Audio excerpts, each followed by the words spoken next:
Hello, everybody. Welcome to another CPL cast. Today we're doing week 6, and today I have a guest caster. His name is Greth. Hooray! Greth is well known as an SC2GG caster, and he is also the administrator of the NHFFA Discord. You can You ruined it. sorry.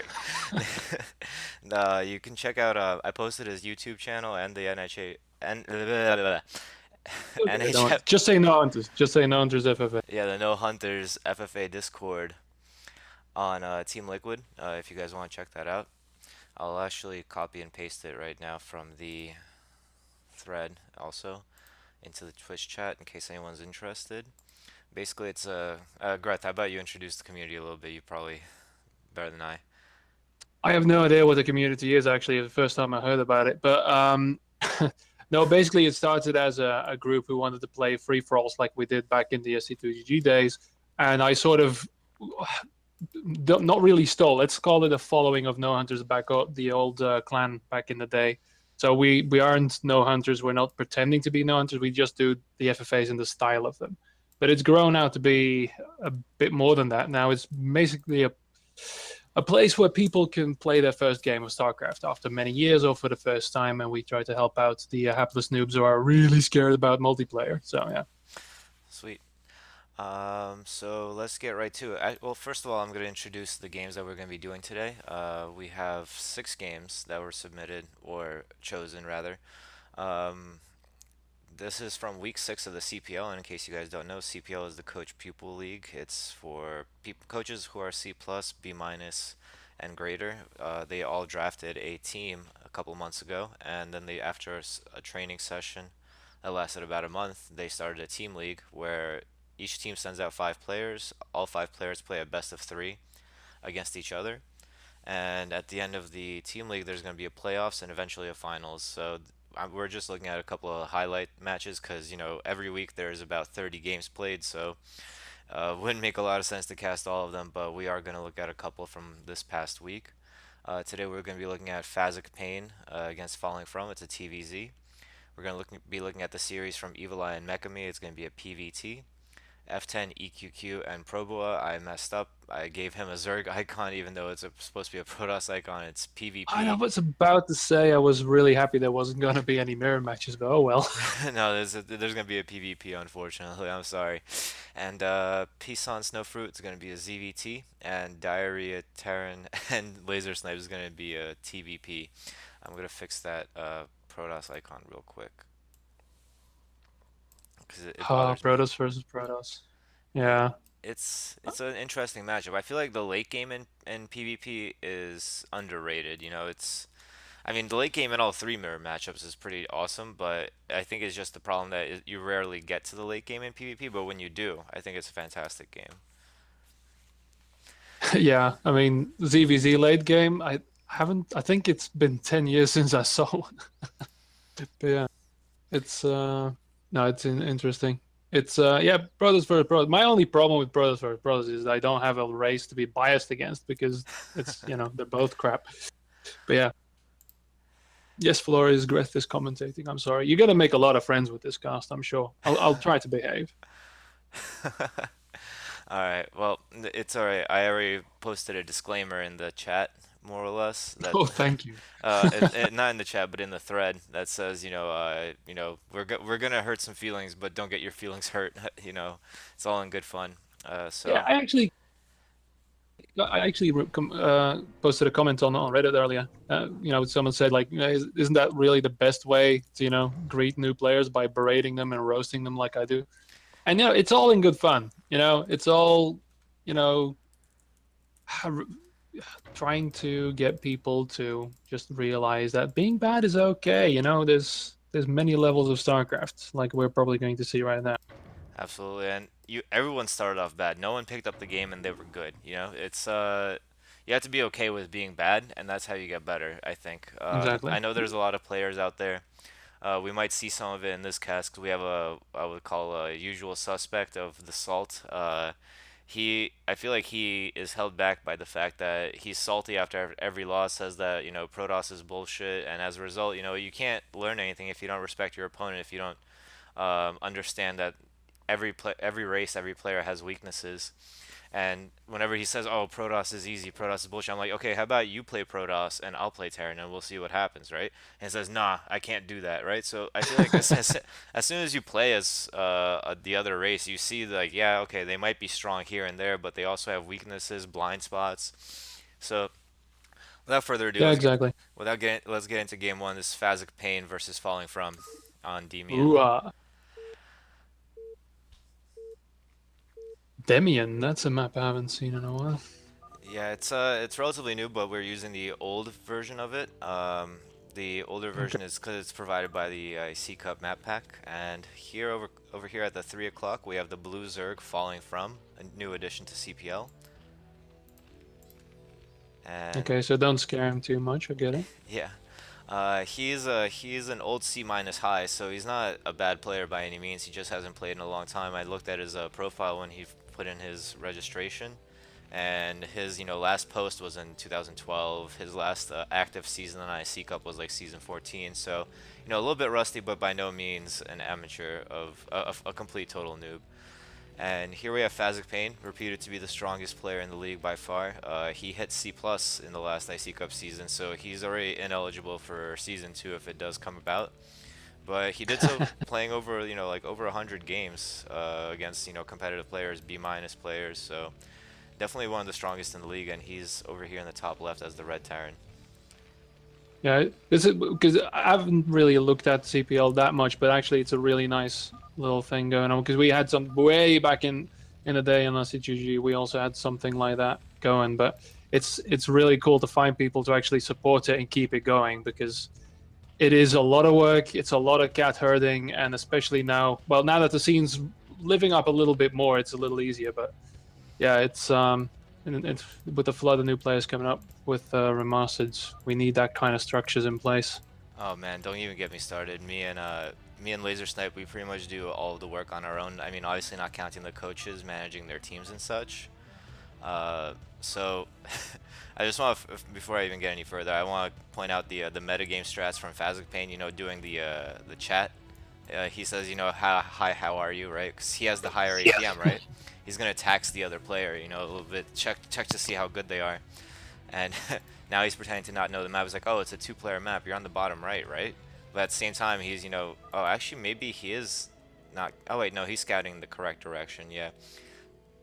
So yeah, he pretends to Uh, not know, but he knows. I don't know. We'll see how it turns out for him because we can laugh. Well, let's see. I don't have an APM counter, so I'm looking at the APM Oh. counter on the stream actually. So Uh-huh. he's the spam. I always love when the spam falls away. Yeah, when everyone's being tough with clicking everything, and even typing, and then probably missing a pull timing because of it. But still, we're Hmm. not gonna. Yeah, he really wants that scout. He's sending out the second CCV straight off to check the expansion here. Hmm. So yeah, It's it's pretty common to send out two SCVs. Maybe not as common on three-player maps. The reason you need two SCVs is in case you're getting, some super duper pool cheese. Then you want to find out about it. But as soon as he saw the hatchery, he threw down the command center, which is the proper response. However, going into the main, he sees that pool is already up, that lings are on the way, and that second gas is already up. The second gas yeah, usually, sorry, the first gas usually comes after the third hatchery. So he knows, and he sees the layer as well. So it's going to be a two-hatch Mutalisk, I'm going to guess, or two-hatch Lurker, one or the other. yeah. I already got the SCVs out, so yeah, he's gonna pop down that bunker. It's probably gonna be done in time, so that response is gonna be alright. Yeah, he's actually gonna chase the SCV a little bit, so no worries about that then. Hmm. And I like this play from the Zerg. If he manages to hold this SV, yes, good. He denies the scouting. Fazik Payne also likes this move from his opponent.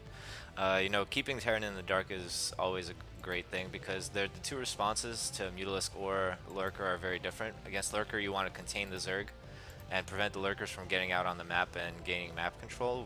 Whereas versus Mutalisk, you need to get turrets in your mineral line ASAP. You need to um, stay in your base, Yeah, more. got the Hydra then going now. Hmm. And I like this move from Fazik here. He ran an SCV to the middle of the map, away from the normal path of the Zergling, so he has another chance to maybe go in and scout. But falling from, oh, I thought he was making a great decision here. He was sending the two links back for a second, but he decided to send him to the front anyway, and the SCV is gonna get inside the base now, I believe. Oh, there's two more links. Oh no, he Oh missed it. no, no. Wow, okay. But he's busy. Oh no, he's gonna get it. And yeah, he's gonna see that. He's gonna see the den. He's gonna see the layer up. See all of that. We've got a yeah, there we go. The lurkers are being upgraded here. Hmm. And more importantly, almost, he saw the insane amount of links coming out of the Zerg base, I think. He knows that the Zerg is going for an Might be a all-in run build. by him, or he just go straight for it. I was a bit botched. Yeah, Yeah. no, make a decision, man. Make a decision. You could have ran by there, man. You could have done that. Yeah, But he's yeah, go ahead. yeah, I was about to say. So he's got more on the way, but he might well still go for it, but he can't. Yeah, you need to make a decision. That was a little bit botched. He wanted to do the surround. He could have done the surround. Now the second bunker is going to come in, so his window is going to be closing soon. Hmm. Yeah, the academy's almost done as well. Factory coming up, so there's still time for this. But now, yeah, okay, we got the initiative from Terran here. So no more. Those Zerglings are going to be waiting a little while for their lurker buddies to come up. Absolutely. And one thing that we should note about the way that he engaged there, he ran in with a single file line. What he wanted to do is, you see how he gathered up his links in a kind of like a box here? If he A moved with this box instead, or just moved and then surrounded with this box, it would have worked a lot better than a single file line, which was, getting clopped up, and a lot of the Zerglings got stopped by the SCVs that were pulled from the middle of the line. So it was a good idea. I think it could have worked, but the execution just wasn't there. And now with the 3 bunkers up at the front, Lurker's gonna have a hard time trying to do any real damage here. Yeah, I mean, at this point, I think maybe a couple of ranged Hydras would be better to break this than lurkers right now. Well, it should be also noted that he is actually getting drop tech, and there's an Overlord parked behind the natural of the Terran player, but the Terran player Oh yeah, scouts and with the an lurkers there SCV. as well. Yeah, he parks it There's with an already a SCV. bunker coming up, yeah. So I think he he was. can get range on that. If this SCV dies and this bunker doesn't go up, it is gonna be a. Oh, but the bunker does go up. And he's got 2 scanners up, so there's not much gonna happen. Or he's just gonna let it go. Is he? No, he's not. Oh shit. He doesn't have range. Oh, he Yeah, does. now he's getting it. Yeah. Good try again, but yeah. Very strong play from Fazik here. And Yeah, now we've got siege tech is coming up, so the windows that he has are very much closing. We've got range on the Marines done. We've got another bunker in the back of the mineral line now in the main, because yeah, those drops might actually happen. He's not canceling the drop, so he's going to go for that. yeah, But a slow drop is going to be quite difficult at this point. yeah, I don't think it's viable anymore in the natural, at least. With the bunker there, the turret's coming up, and Fazik knows what's up. I mean, he has a bunker even in his main base now, as well as Yes. a turret. And the Zerg, it should be noted that he's been going very all in this whole time. He only now recently made a couple of drones. Up until now, he's only been making Zerglings, lurkers, and upgrades. So this all-in play kind of set him behind. I mean, it did cost Fazik a little bit in terms of bunkers, but Fazik has been making Yeah, SCVs I this whole mean, time. there's been some delay. I mean, now Stim is coming up, and you still have some things banked. So now that the starport's going to come up, so yeah, a lot of bunkers everywhere, a lot of scouting around, seeing what the hell's going on. But yeah, there were 2 good shots here. Yeah, now the tank's there, so that front is done. You need the filers now, man. You're not going to get through that anymore. And it's should be noted the SCV count also is rising to 40 now, with falling from at half that. He is getting speed for his overlords now. I think he knows that he's too far behind to hope for any real aggressive mid game, late game. He needs to try to win now and hope that the Terran didn't defend his main well enough. So this is shaping up to be an all-in here. Yeah, I wonder what kind of vision Fazik has actually on falling from here. Whether or not he saw that mineral line, whether or not he scanned it. Probably he's not, because he's saving those scans for lurkers probably. Absolutely. But yeah, I so agree with otherwise you. he might have even done, I don't know, some kind of aggressive play here already, instead of being contained voluntarily at this point. And even though falling from is losing these lurkers little by little, he is forcing a lot of scans to be spent. I mean, the natural scanner is completely spent. The main has 2 scans on it left, so some aggressive motion, a drop in the main, could actually do a decent amount of damage if poorly reacted to. Yeah, we've got a speed lord coming up.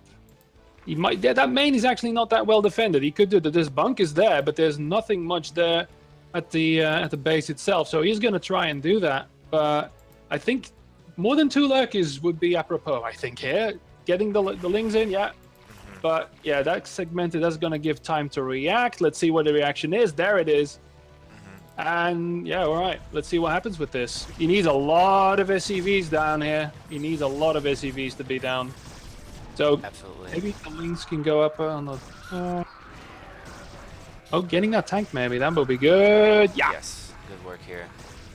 And I feel like if he had dropped both at the same time, this could have done a lot more damage. If he had used the links to focus down the comsat station, that could have put a big dent in Fazik's ability to Yeah, it's scan. a shame because he had the units and he had the overlords, certainly. He could have just gone in one wave. The second wave is not going to do anything.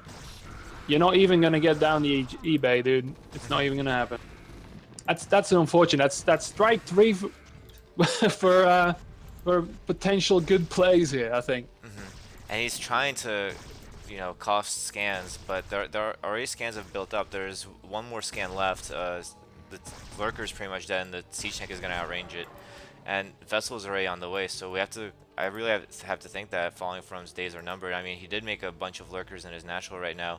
One more huge drop, I think, could be, we might potentially see it, but Yeah, I mean, now the containe's gone, right? He used all those units for the drop, so Terran's completely open. He can just run all the way, and he knows that because he's putting up the creep colonies, the sunken colonies here.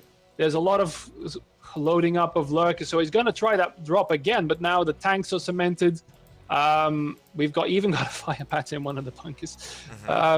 Vessels there, so he's got that third up now, which he can still bank on. I mean, Darren didn't expand, so yeah, but here's the push. He needs to survive that push with some kind of Hail Mary drop or something. I don't know. But yeah, I just don't know how Fazik doesn't realize how all in he was going, probably. Maybe he's got an idea because of the drop tech. That's a lot of gas spent already there. So, and he didn't see much else than the stuff in front of his base. That's all gone now. Why would you, surrender that? There's a drop coming up in the top right. That's going to be lethal. If that drop's going to land no matter what, because he's already going up with all the units here to try and intercept this push somehow and then drop in the main. So we might even have a potential base trade situation yeah, here. both players are kind of going for each other's bases right now. Fazik ignoring the army that he did see from Falling From, and the drops are coming in on both ends right now. A little bit of a flub here from Falling From. He's losing overlords that aren't dropping. Oh no. Yeah, this is pretty bad. Oh yeah, he's flaking. He's completely flaking. He's got the lurkers down. They're not in a position to do any real damage while his natural is being completely destroyed, and yeah, his main is gone as well. So that is going to be all she wrote, I'm afraid, unless he can pull out something amazing. He's got some lurkers in the front base. Oh my god, he's building a hatchery inside Fazik's base right now. Oh, Unfortunately, it's within range of the siege tank. It's not going to survive this next tank shot, I don't think, but this... I think he was going for the base trade, but the problem that I think he forgot that Terran can just lift their buildings and he doesn't have any anti-air. Well, he's got burning supply depots. That's yeah, no, this is not style points awarded. Surely, we won't count that towards a failed run by attempt or anything that. But yeah, I mean, the ideas were there. Yeah. Yeah, it was purely a mechanical failure from him. He had the tactics, but it was purely mechanical failure and a little bit of flaking at the end there. And yeah, no, that could have gone a lot better for him. Absolutely agree. I mean, even from the initial Ling run by, which could have done a lot more damage, it was like a snowball effect. This didn't do as much damage as it should have. Then the lurker behind the middle line didn't do as much damage as he had hoped, because it got scattered by the SCV. I feel like if everything had gone right for him leading up to those drops and he had done the drops a little bit better, I mean, obviously this is asking for a lot, but the game could have looked completely different after that. Yeah, I mean, if the muddling around the natural with the drops, stop after the first one and just straight go for the main. He could have planted the lurkers behind the mineral line instead of in the middle of the base. A lot of things that, like I said, it's actually small mistakes that indeed snowball. And it was a shame because I think Fazik didn't know what the hell was going on for half of the time because he didn't know how to address his opponent. He was just, defending against what Zerg was doing, and Zerg was doing everything, was completely in control of the map. But yeah, there was nothing behind that. There was no economy to help with that. So yeah, it's a choice to make. And if you go for the full drop tech, then commit to the main at least. Try to do that. Hmm. Well, so usually what we do is we give people, well, what we started doing is we give people grades kind of in our post-match analysis based on their play. And of course, we're not doing it based on the IC Cup rating scale, and we're not doing it based on, I don't know, the fish rating scale. We're doing it based on like what we expect out of players within this league. You know, people who are from D Okay. minus minus minus to around C level. And with all those things considered, I think I would have to give Fazic a pretty strong A. I mean, I didn't see any mistakes on his part, really. I mean, he could have maybe microed his SCV a little bit better when he was scouting. But it's the fact that he kept on scouting and the fact that he found out that it was lurkers when he needed to find it out. He found out about the lurker drop potential from the backside and built a bunker there, reacted very nicely. I couldn't find really any faults with his play. Played very patiently and very safe, moved out with his first vessel and secured the W. So I would have to give Fazic Payne a straight up A. I think that's the first one we've given out. Uh, as Yeah, for he weathered that storm perfectly, I think, because it must have been really confusing to play against. hmm The full on. I don't think I've seen a drop tech all in like that before. yeah, Like just keep pushing it. It's like, okay, he's still coming. All right, we'll stay in this base. and as far as falling from, I think we pretty much covered everything in that regard. He had good ideas.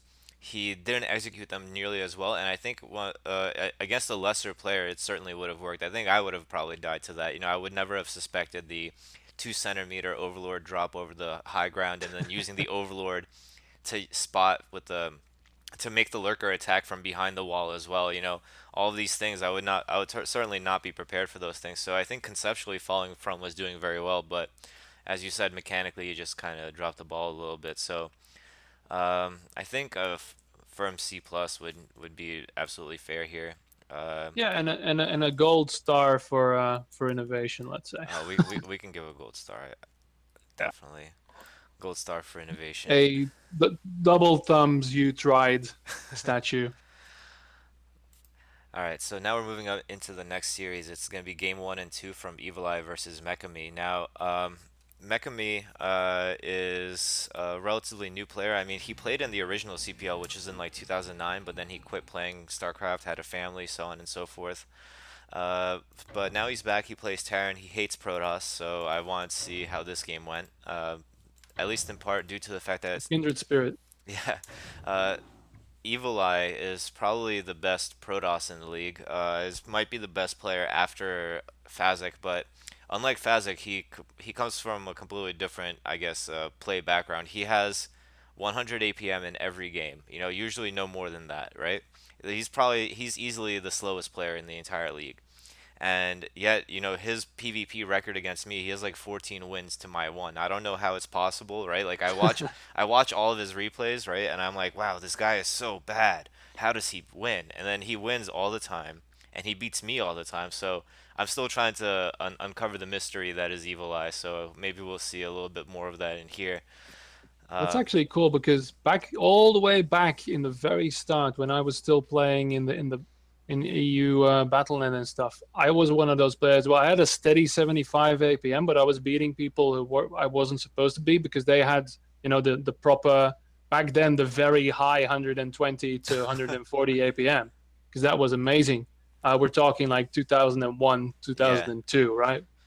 And that's the thing what I did usually what my style was because I'm a firm D minus at this point, but it's no the thing is you make every click count and you literally if you are microing because I was a micro player you micro your units to the best of your freaking ability like it's a freaking UMS map hmm and then you have your macro is complete trash. Yeah, you have 1,200 in the bank when you're done with a battle hmm and then you build up from there because you have stunned. It's shocking awe. Your opponent is stunned with what you have achieved, and there you go. It Yeah. doesn't work beyond, well, yeah, C plus to B minus level. You fall apart because you need the APM. hmm But there is a style there that sadly died somewhere halfway through the 2000s, but still. Well, let's see how Evil Eye does it this time. I mean, in my experience, what he does is he macros first, and then he starts his engagement. So pretty much smart use of his actions in terms of order of actions. And another thing he does is he has all these little tricks that help him minimize his APM. For example, you know how when you're scouting probes in the Zerg base, you have to stay alive? Instead of Yeah. actually switching to the probe and telling it to move somewhere, he does the shift move, shift move, shift move. He Oh like yeah. pre-programs it for like 10 loops around the base, and a lot of Zergs at our level don't chase down the probe. And we see another strong meta play here. You know, the chat at the beginning of the game. It's not very common. Uh, these guys are both from my team too, so I feel like I've fostered this kind of atmosphere. But before we get into it, we have Evil Eye as the red Protoss at the 11 o'clock base, and we have Mechame as the blue Terran at the 7 o'clock base. So That's again, the thing, though. yeah. Protoss players can do this no problem because they don't have anything to do in the early game. So Well, I mean, at this point, I think Terran and Protoss have about the same amount to do, but I'm just surprised that Evil Eye. I mean, he's floating right now 300 APM, but that's absolute bollocks. He's not. None of it's real. You know, I'm surprised that he has the APM to chat and play at the same time. It's really well, funny. pressing a button like a lot, or just keep pressing it, does actually inflate the APM counter. So No, I you're don't know. right. The EAPM counter on the 1.18 might be a little more accurate, but I still see spam, and I always laugh at it No, the because it's 1.18, neat. I But think it's less accurate, honestly, because the APM is very huh. subjective how you calculate it, and I've had games, well, first of all, even the APM counter I feel like is too generous in 1.18. It's telling me that I'm like, averaging 280 APM and 260 of it is effective, whereas, the classical 1.16, that was usually, like around 220 with only about 140 of it being effective. So See, you're it's crushing my dreams because I was really happy to have like a steady 120 APM when I was doing a little macro exercising the other day. yeah. Oh, I'm so embarrassed. But oh No, well. it's okay, man. It's all right. I win my FFAs. That's fine. You can be Over the optim course of an hour, I can do it. Yeah, you can be optimistic or pessimistic about it. I think that's the 1.18 to 1.16 divide. Meanwhile, let's look at what the players are doing here. Mechami doing a pretty decent wall in here. I like it. This is the Marine micro wall here with the depot and the barracks, and so looks like he's gonna be going for an FD. He pulled two SCVs off the gas. Meanwhile, Evil Eye falling to his true APM of 70. Looks like one gate cybernetics core, very standard. And Probe does manage to get inside the base, so he's going to see the SCVs are pulled from the gas. No, that means no 2-fac or drop play is coming anytime soon. And he sees the factory, one barracks, so pretty good scout off here. Yeah, he got what he needed. The probe does die to the Marine, but oh well. And yeah. Now Yeah, this I is don't know who to root for now because I kind of want the 70 APM guy to win, but he's Protoss. I'm really conflicted. so this tactic of sending the zealot, this is a playstyle that I favor a lot. And Evil Eye, obviously, because his mechanics are limited, he doesn't like it very much. But I told him that if you send one zealot at Mechami, he's gonna get tilted, think that Protoss is easy bullshit, and he's gonna be really upset. So this is more of a psychological play than it is a anything else. So Yeah, but he needs to really watch out because if he doesn't start microing his freaking Marines, it's gonna be more than a fucking metagame trick. oh, Yeah, well, that's 3 down already. That's not good. yeah, But definitely the not. first vulture is gonna be out soon. But anyway, yeah, that's more than a moral victory around here. That's yeah, Absolutely, and a the first Dragoon little is out ugly. as well, microing down an SCV here, and the Zealot is microing down an SCV here. And I love this probe trick that Evil Eye did. He put the probe on the ramp, prevented a scout. So now Mechami definitely can't feel safe. If you look at it just by appearances, a Zealot first into a Dragoon, and then a blocked ramp, it usually means Dark Templar, or at best Reaver. So Mechami has to be feeling a little bit uncomfortable right now, even beyond the fact that he lost 2 SCVs and 3 Marines. He can't be feeling too good about this game right now. Yeah, I mean, the expansion coming down, so there's not going to be any fast stick or anything. But yeah, he doesn't have any map control. He doesn't know what to do. He doesn't want to move out because he's got a damaged vulture and a marine, basically. He's going to go for the command center, but he has to feel a little uneasy here. The tank's going to come out. But yeah, no further pressure here, which I don't know. Maybe he should have chanced, pulling the Dragoon up the ramp and just shooting a couple of rounds just to make sure that, you keep that pressure up because now you're allowing him to relax. you build up all that pressure, and now you're allowing you to relax. We actually do have the goons now coming in, Hmm. so they are going to take a poke, but they are going to arrive when the tank is already there. So yeah, that's going to alleviate some of the stress here, I'm sure. Yeah, it's interesting to think about, honestly. I feel like Mekami took a ballsy choice of going command center, not getting any sort of detection first. Mines aren't researched, I don't think, yet either. So he kind of took a gamble. He's like, well, if it's DT, I'll outright die. Or if it's Reaver, I'll get hurt really bad. But if I go command center and the Protoss didn't go for either of those two things, I'll be in a good place. And that's actually exactly what happened. And Yeah, by and showing here's the... something interesting. Um, 2 expansions. He's going straight for that third. mhm.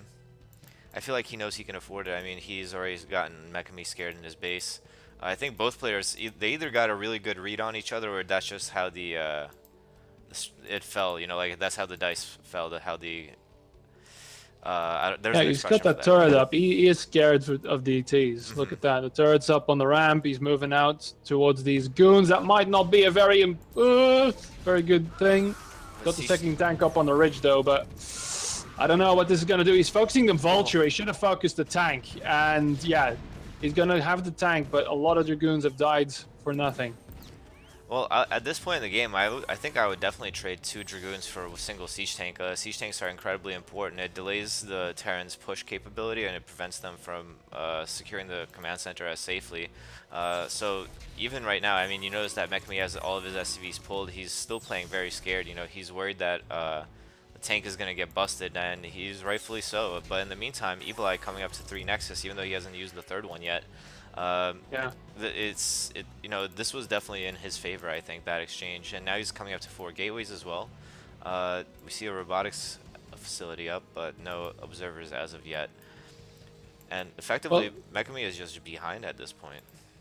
yeah, it's a little worrisome. I mean, he needs to get to, well, he's building the vultures now. He's got the speed. He's already got the mines. So maybe he can do something here. There is a block coming up on that third. And actually curious to see what's going to happen here to convert those expansions into something useful. We don't see any additional, oh, no, we've got the observatory going. So we don't have Reavers. We just have gateways, and probably is just going to power through with Zealots and Dragoons, I guess.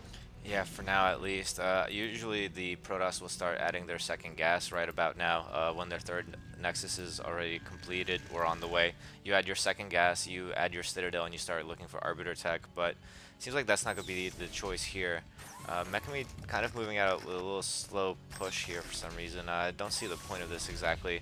Um, but, yeah, so we'll see what both players do next. So far from Mekame, we do see a relatively fast armory. It's not upgrading anything quite yet.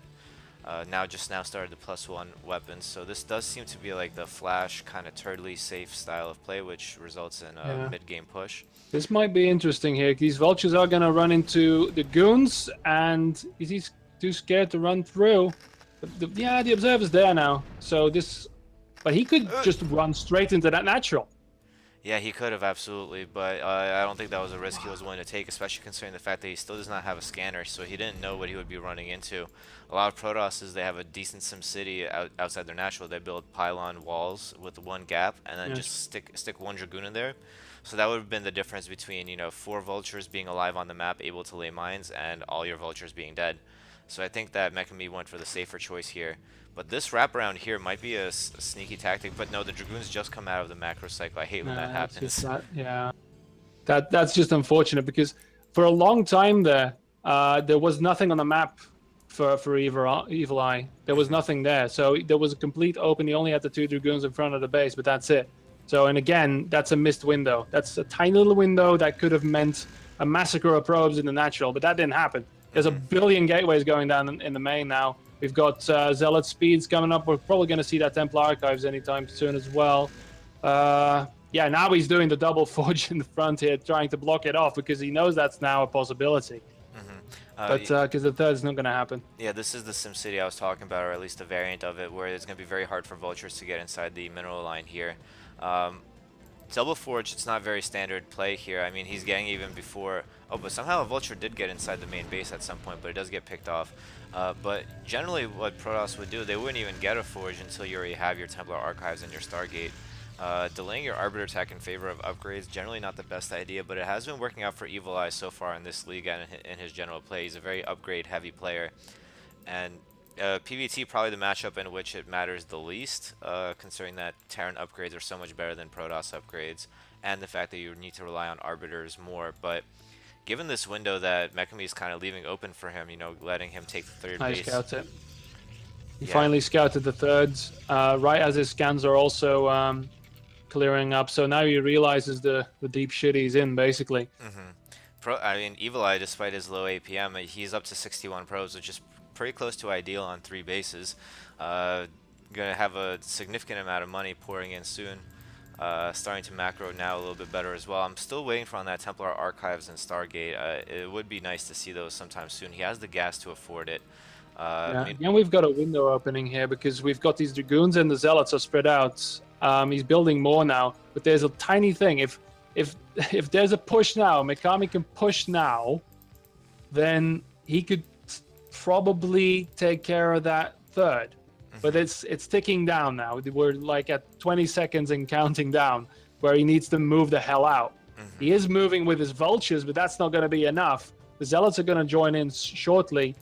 And yeah, no, he's just sitting in front of his base with these tanks while, I don't know, he maybe should be taking a third himself now. Yeah, He should be doing something. he has a command center that has been floating in his natural for a little bit. It's only now moving towards the third base. And at the same time, he added a bunch of factories as well. He's up to 7 factories now, throwing down an 8th factory, actually. So I feel like you have to think that Mekami kind of messed up a little bit here in his kind of process. His 3rd command center built early, landed very late. His factories added too early. He doesn't get the... And another run by, though. Up the ramp That here. might be good, but go for the probe. There's a lot of cannons there, though, but get the probes, man. Get something. Get something out of this. He gets a scout out of it. That's great. Yeah, he killed, I think, 2 probes, hurt 2 zealots. I mean, I wouldn't say it was exactly worth it. I mean, these kind of being over aggressive with your vultures is not as good as a lot of low-level Terrans think that it is. I mean, Yeah, you can the 4th now. Well, he saw the 4th because there were mines there. Yeah. So do something. Move out. Not with your SCVs, but with the units as well. Well, the thing is, Come on, man. now that he's thrown out all those vultures, he has pretty much no support for his siege tanks. He's moving out with only 4 tanks as well. This is a terrible position for him. This is gonna be really ugly. He needs to get up a ridge. He needs to do something because these mines are also gonna be horrible. He sieged up while the zealots were already attacking him. Look at this fleet of observers as well. There's no way that mines are going to be a problem here, but I like the fact that he walled here. These siege tanks need to be quicker in getting up here, though. More SCVs to defend the wall would have been amazing as well, but the wall's not even tight. The zealots get around. Oh, God. Yeah. Here's the thing, though. Now, okay, the siege tanks are up. Unless he can get an angle on this. Dude, Evil Eye, you can't engage this. You need to run away. I don't know. He's going to run up anyway. And it's going to be well, it doesn't matter. Even trades are good for Protoss right now. Absolutely, but this is no longer an even trade. So many Dragoons go down. This was definitely a bad engagement for him. When he still had a bunch of Zealots alive, it could have worked out for him, but at this point, losing all those Dragoons is definitely not a good trade, but we do see a lot of Zealots and Dragoons coming back in there. He's just going to bull rush in again? I think he's going to bull rush in again. I'm not sure if I agree with this. Doomed. Yeah, he kind of changed his mind twice there in a split in a couple seconds, and I like this control from Mekami, bring the siege tanks back so that the siege tanks don't splash damage. He's losing a lot though. That tank position was bad. So yeah, the Zealots still did a lot more than you'd expect. Right now the supply counts though are equal. Yeah, that's a bad place to be he lost a lot, but the production, now the Templars are going to come in here as well. We're going to get Storm. We've got Arbiters. We've got all the. We've got a 4th up, and we've got a 5th coming up now as well. That's building. So yeah, there's again now is the time. You have about 30 seconds to deal with one of these bases. Pick one. Yeah, it looks like he's he might be hopefully setting going to up go for the it. 5th. Yeah, he's laying the mines in front of the old 3rd base, so it looks like he is going to be going for that soon. But the Obs is out in play, and these Dragoons are going to clean up the mines. I'm not sure if 3 siege tanks is going to be enough to do anything about this. If he takes down the pylon wall, though, runs the vultures, there is a slight spot that he might be able to pick off some probes out here. But yeah, there still needs a photon cannons down because they are still going to wreck some shit indeed. So yeah, the Goon's actually not engaging. He's holding back. Yeah. So he might get his wish here. Yeah, okay, you need to pull up. Stop killing the pylons and move in with the tanks as well, because you need these. Oh Well, I no. think that's enough vultures to take out the cannons, but he's actually got to retreat. No. Okay, fine. Make up your mind, man. Yeah, I think it was a mistake followed by another mistake. He is going to bring the siege tanks up a little bit, take care of those two cannons hopefully. But now there is actually a decent Protoss army here to stop this. I feel like Yeah, he's with three tanks. dilly-dallied. Oh, He dilly-dallied a careful with little bit those too mines. long there. Yeah, something that could have potentially done a lot of damage is now done Yeah, practically this none. this Goliaths now. Why? Why Goliaths? I Oh, guess he's because getting of the ready. single arbiter. Yeah, he's probably getting ready for the Arbiter. You need to have a couple of Goliaths out on the map for the Arbiter. The Goliaths are going Oh, to get it's picked so off. so sad that the tanks aren't in range of the probe line though. Yeah. They were wailing on the pylons and the cannons, but they could have been wailing on those probes, no problem. Hmm. The wall's going to probably go back up in about 10 seconds, and another attack to the expansion. Yeah, that third is up. Ha, No mines it's here, no going to vultures get to really ugly support. really soon. Mekami making a lot of mistakes here. I mean, yeah, just a lot of mistakes on Mekami's part here. You know, being too slow at this, getting this set up too late. You know, like little things here and there, amounting to a Protoss advantage. That at one point we saw it was 106 supply for Mekami against 100 for Evil. And now the tables have turned completely. It's Yeah, 155 to but 86. even though he had that third base, he was really slow in banking on it, and the supply was behind for a very long time. It was almost a disadvantage to him to get that third because he was so focused on getting that up, he forgot to build units, and he completely surrendered the map control as well at that point. So McCormick could have just moved up. That's all he had to do: pack up his siege tanks and move up, and he could have contained him probably. I don't know if he would have held that contain, but he would have certainly taken out that third. There was an option there, Yeah. certainly. And now the observer placement is starting to look like freaking map reveal is here. I know it's looking really good for Protoss here. I'm really liking it. There's one in each base, keeping track of how many minerals he has left, what the factory count is, and meanwhile, Mekami not even a single vessel out yet. I don't think. Definitely it's going to be about that time as now there's two Stargates pumping arbiters. Recall is just about to be finished, so one Oh, one arbiter array out on the way, 115 energy. That means that a recall is coming soon. We see absolutely zero recall defense from Mekami. No turrets, no mines in the main. Definitely a very risky position to be in right now. yeah, and the fact as well, I mean, Terran on three base is scary, but they would never with mech you never have the production that Protoss has anyway. So you need the good trades. You need to make sure you don't lose your entire army, which has happened twice now. And let's face it, I mean, Evil Eye, but he's red, so that's why I call him Red Eye. Evil Eye has lost his own army, okay, by no merit of Mikami here. So yeah, he just ran straight almost what would have that been, like 120 supply worth of units into tanks. So yeah, Yeah, now the probably. third's gonna go down. Hurrah, dude! There's three more at this point. And now here comes the recall right on top of the middle line of the Terran, and there's absolutely no defense, and we see a single G Yeah, issued by Mekami. Probably the most good manner thing I've ever seen him do. Um, he knew it. He knew what he did. Evil Eye is, right at the end of this replay, we see that Evil Eye is up to 2-2 upgrades on his ground army, whereas Mekami was only at 1-1 still, and Mekami up to 83 probes. 83 might actually be a little bit too many. Generally, you want to aim for the 70 to 80 span, but 83, it's not fatal. Moving up to a 6 base, so overall, I would say I would have to say that was a Six base dominating. Protoss, It, disgusting.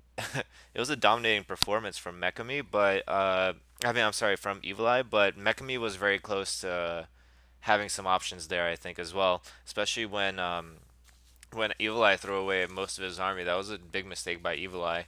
Good job by Mekami to hold his ground there and kind of get that advantage. But as a result, he didn't really capitalize on it at all. He, as you said earlier, he could have.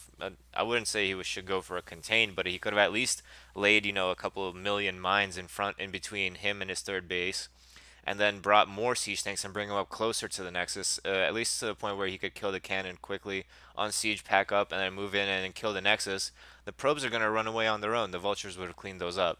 And then after that, he could have just retreated back to his own third. But instead he sent a very small middling army to the third base and ended up just sacrificing it for pretty much zero damage. He killed a couple pylons, a couple cannons. Absolutely was not worth it. So just a bit of an undercommittal from Mekami proved to be kind of fatal there. Yeah, I mean, it is sad. You miss the third.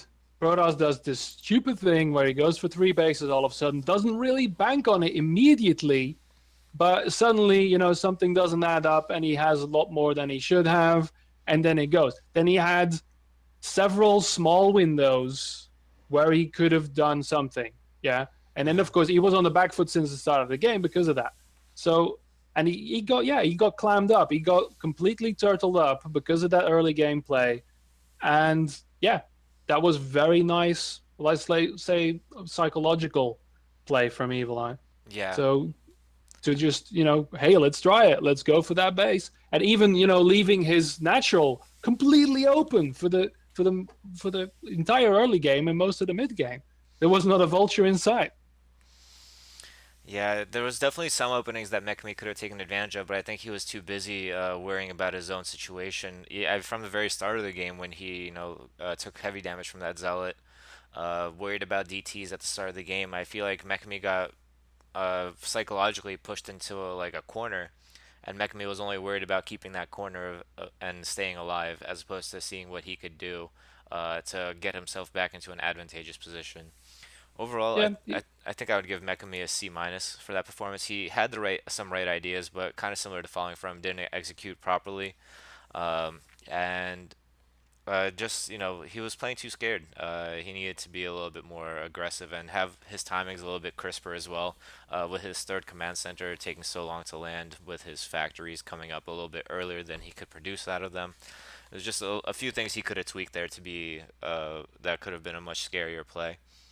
yeah. He's actually in the chat. So, hey, hi, Mikami. How are you feeling, man? Well, that was only game one. We're gonna find out about game two in a minute.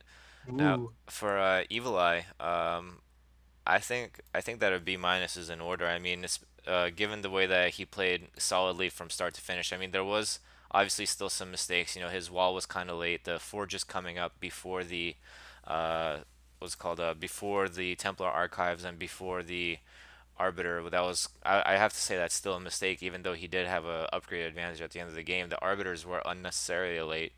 The overcommittal to the third base, even though he took out some tanks, it put him in a really risky position, as we saw looking at the supplies. But Yeah. overall, expanding very nicely. Pro production was very good. Macro wasn't bad. Can't really find too much to fault with his play. Yeah, only the bull rush into the expansion was a little, awkward. Yeah. I'm gonna be right back. Just give me 1 second, please. All right, cool. Ah, the stream is mine.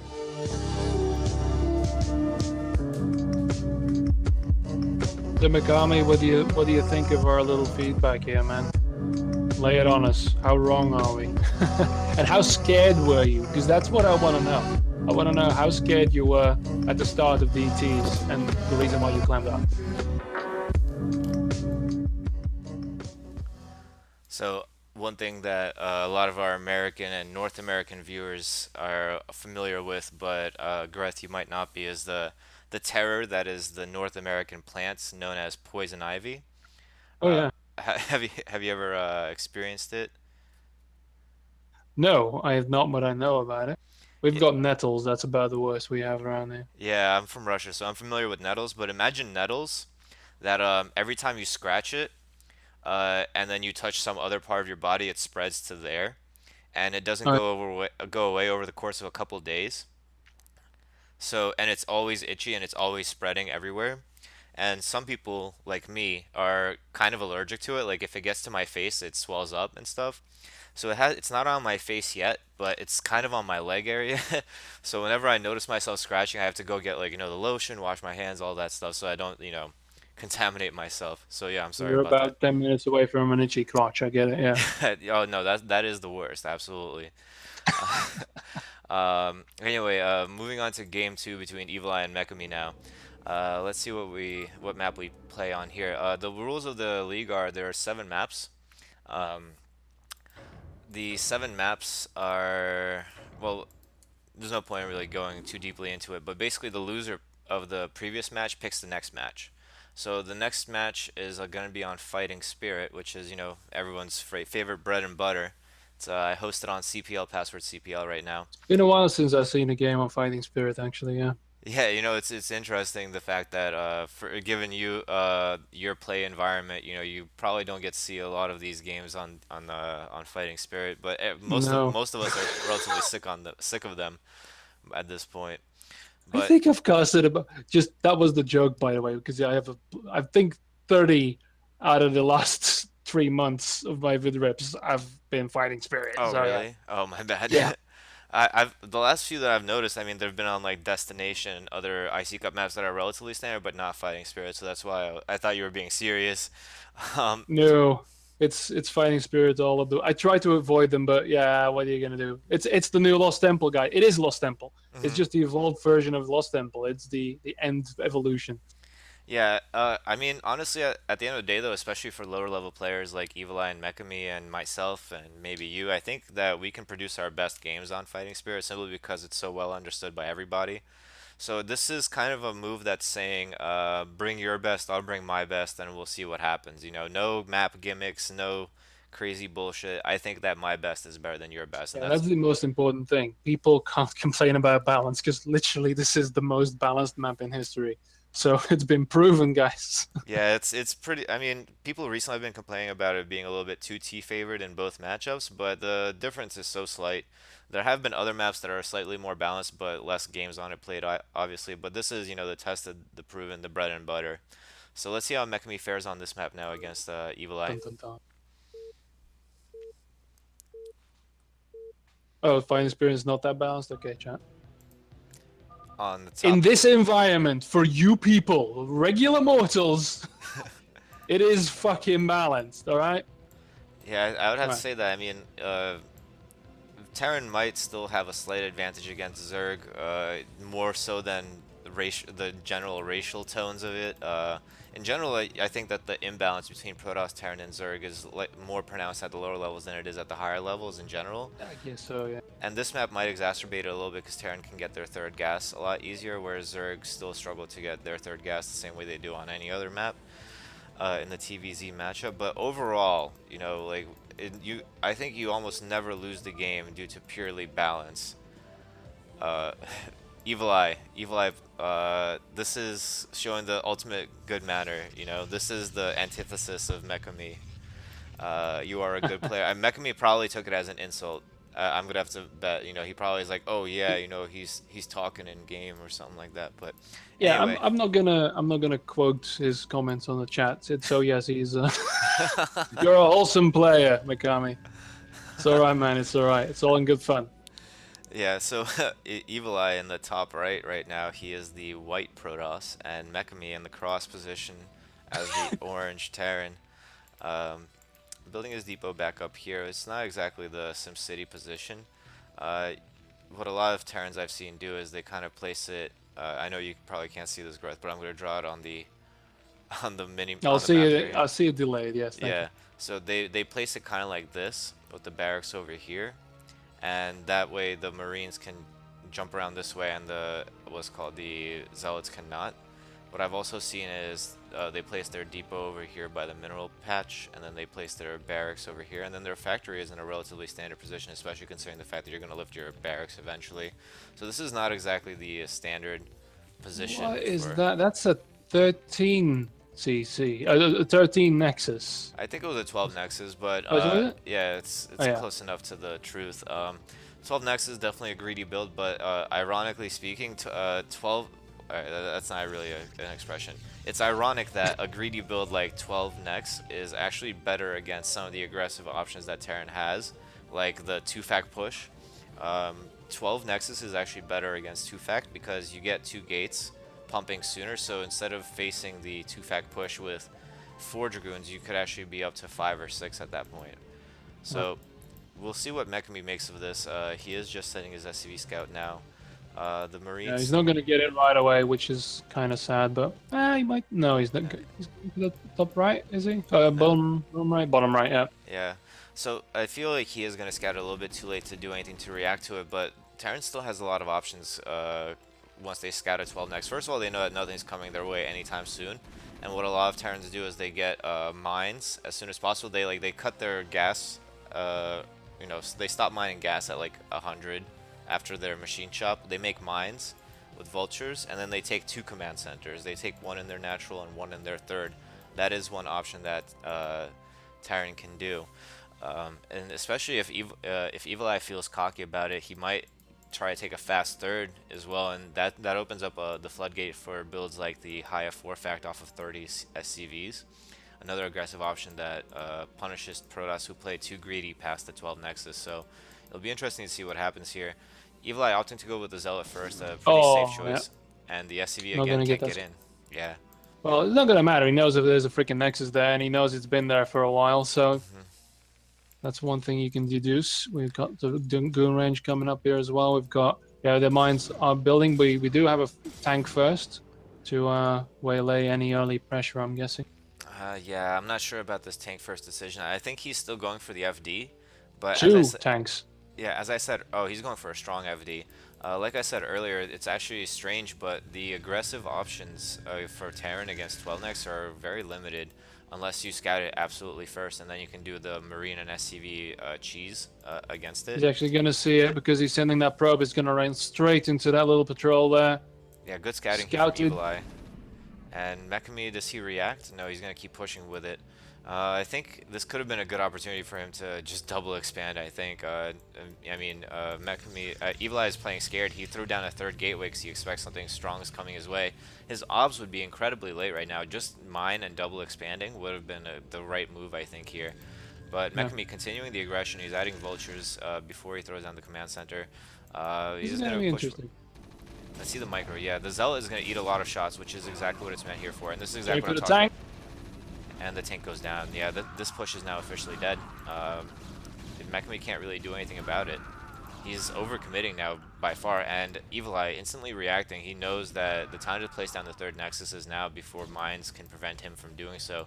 It's especially considering how late his Robo is. He just threw it down now. And actually it looks like he is going to favor the Robo instead of Nexus. That's a shame. Hail Mary mines. Oh, wow. Ooh. Yeah, This, all right. That was a fortunate turn of events there with those mines, because taking out those goons, but still, yeah. He's he's going to go overcommitting for now. the expansion now, but yeah, And there's a third already going down for Evil Eye. Again, he's really greedy with those expansions, but yeah, he's allowed to, let's say, at this point. yeah, I mean, Mekami was in a decent spot. I feel like if he had committed a little bit less to the aggression, like after he lost that first tank, he could have easily backed up, made a couple vultures with mines, and then double expanded. Like he could have had his third command center finishing up around the same time, if not earlier than Evil Eye's third nexus. But now it's entirely too late, and his his natural command center is so far behind. It's Mekami was, I feel like, a little bullheaded here. You know, a little, or is it the expression pig-headed? You know, where you're too stubborn. You want this push to work, you want this push to work, and it just ends up not working.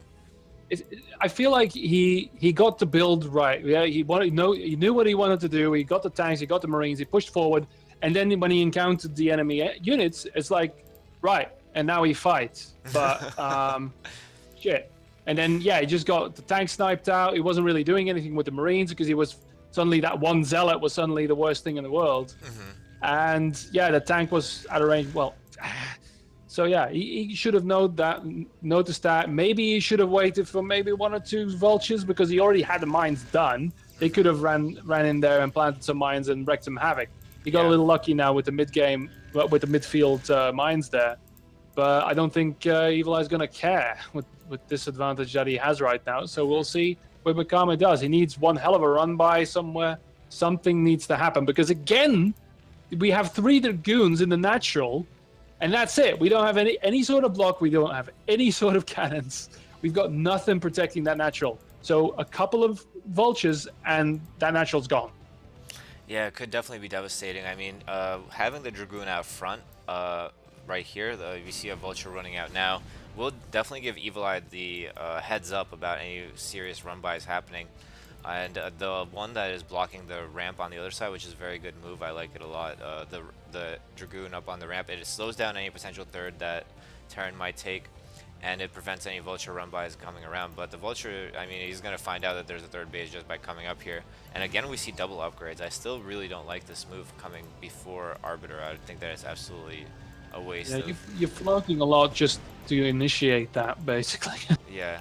And Obs get inside the base. He sees 3 factories. I feel like this should, yeah, he actually has shuttle as well, which is a really good move. This is very helpful for stopping any early kind of pushes that Mekami might be able to do, um, Yeah, just especially follow off of a bomber. lower gateway count and after a relatively greedy third base. So I'm really liking Evil Eye's decision making here. Mekami not as much. I feel like I mean, now And he's going to be macroing up, and he's getting the +1 attack, which is good. He's more late game oriented at this point, but he should be yeah, getting his I mean, academy soon. And yeah, go ahead. he's behind. He knows he's behind. So don't, again, you need to go for some kind of pressure. You need to try and prevent because you know his macro is going to be better in a better spot. So he's going to have a bigger army. Now, last time Evil Eye did lose one of his armies voluntarily, like I said. So I don't know. But he's producing these tanks. He's going purely for those tanks where I think the vulture play, but now the cannons are going up. We had like what 3 minutes of time more. We had 4 minutes, I think, out of the last 9 that with those that attack could have happened.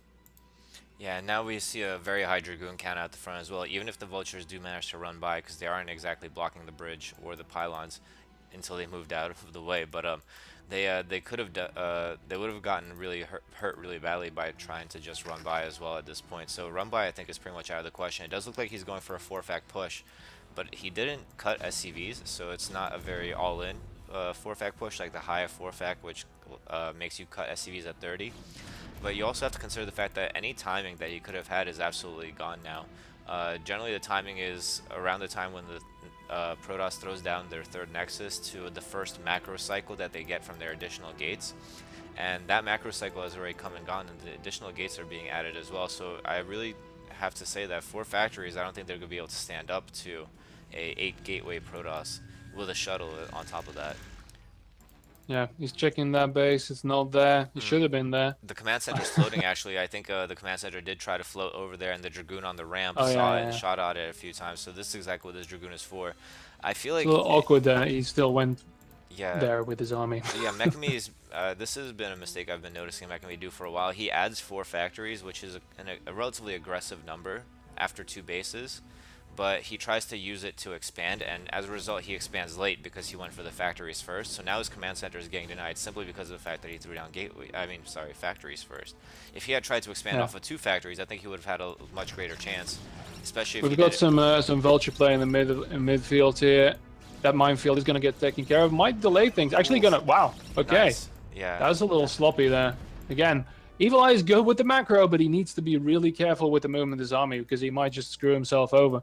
I mean, Yeah. he'll probably be able to rebuild it again and open a couple of windows up again. But yeah, it's And a little scary there. Okay, that base is going to go up though. yeah, this bought a lot of time for Mekami to take this third command center, but I don't like the way he's doing it. He brought all of his siege tanks there. His command center is not floating in the right direction. He's floating a ton of minerals. What he needs to do is send like 4 or 5 SCVs right off the jump, right? You send them and you tell them to mine the Vespine Geyser, even though there's nothing there. Trust me on this. So what you do after that is you build a depot, and then another depot, and then another depot. Use 3 depots to wall off your ramp right off the jump. You send your vultures to lay mines closer to the ramp, kind of like what he did here, and your command center floats at the same time. That's how you seal a third base. What he did instead is he sent like all of his siege tanks out there, which I don't think was a good choice. He is looking to take more of a map presence now, but he's so far behind in economy, and his macro has been struggling as well, getting supply blocked. So although the third base is up, I think that it's actually out of place. It could be 1 unit higher to mine the gas better, but we still it needs to be making a comsat first. The SCVs need to transfer earlier, and now we see the big bad This push. is a missed opportunity. The minefield, no tanks in range of the minefield. That could have been, yeah, all right, but you know, And there's no it's wall on the third base either. I mean, if Evil Eye had his observer in the right place here, he would have seen this, and he could be able to run in some zealots and some dragoons, and that would have been cake. But good scan goes off on Evil Eye's army. It is still wildly in Evil Eye's favor, the supply count. oh yeah, this. Oh, too bad. There's another minefield going on here. The vultures are in a good spot to hold back the zealots, but the tanks aren't even siege now. They're gonna move. No, don't engage that again, dude. Don't There's mines re-siege. here Don't too. re-siege. Yeah, that was a big mistake here. definitely a tragic error on his part. That he just didn't have enough to be taking that kind of position on the map at this point. It's kind of like Well, what I said earlier. he wasn't there. Yeah, well, he he, says he GG, so yeah. No, yeah, that's the thing. He wasn't set up. He wasn't set up. He had the minefield at the top. Then we had the second wave of vultures, but he didn't have the minefield set up. And I don't know if he knew that the army was hanging out there. Also, why be in that location? yeah. He See, wasn't gaining yeah, you anything need from to being be there. aggressive, man. You need to be aggressive, more aggressive. You climbed up again, dude. That's all that happened there. Either be more aggressive or more greedy, you know, Those one or the to other. deal with that. In Terran, you can't go for middle of the road tactics like getting four factories and not pushing and then getting a command center. That just slows everything that you're doing down. Four factories is an aggressive play for a timing push that you do against a Protoss who got a third base. Getting your third command center is an economic play that you do off of two factories in order to keep up with the economy of a three base Protoss. So you had two options. You tried to select A and B at the same time, but it's like one of those, online questionnaires. You can't really select both. You have to select one. And you tried to select both, and as a result, you got neither. So I think that's the breakdown here. I would definitely say it's a conceptual fault on McAvee's part. Yeah, and for me, it's the fact that there was never any real economic damage. There was nothing to hold back the opponent. He was just allowed to macro and allowed to push. And even then, there was still an option to take out his army and maybe push forward to one of his expansions. But sadly, it came down to that one engagement. It was over after that one engagement because of Hmm. all those other boxes were already ticked. Yeah, well, let's talk about Evil Eye for a minute. I feel like he played pretty much exactly the same way he played last game. The two forges still being a mistake in my eyes, and also he did, he honestly messed up with his micro in the middle of the map there at a time when it was pretty crucial for him to still have an army presence. It was really Mekami that ended up throwing away more units as a result, but that's not a credit to Evil Eye. I feel like Mekami gave him that, and then Evil Eye didn't really earn it, while he actually made a couple of mistakes in engagement as well. But I do have to say the build order was executed very cleanly. The Zealot blocking the ramp was nice. Killed the SCV on his own imperative, then used it to soak up a lot of hits against the first FD push. Um, it was definitely a conceptual error from Mekami and a well executed build from Evil Eye. So I'm not against giving him another B minus for that game. Yeah, I mean, there wasn't much. Well, yeah, apart from the build, and then again, yeah, he loses some points for losing those dragoons after actually winning that the push battle at the start, and then yeah, doing his thing and just macroing up, and there you go.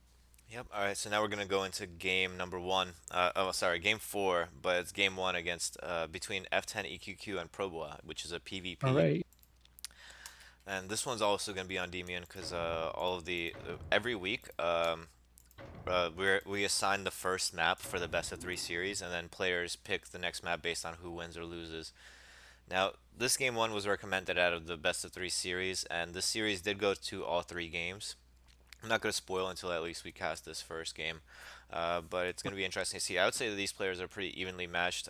Proboa is a Peruvian Protoss who is, reformed, been Americanized, and learned how to macro from phasers. And F10 EQQ is an American Protoss who, I mean, I feel like he's underperforming in this league, at least in terms of results. Like I think he's lost a lot of games recently, but he's actually one of the better players. I mean, me and him play, and we play on a relatively even level, I would say.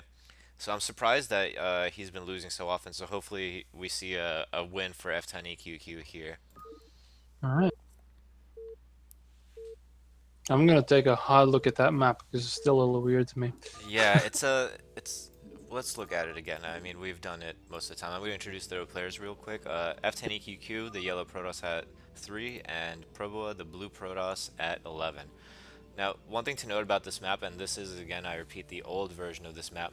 There's two options for a third base that are really like one's near your natural, one's near your main.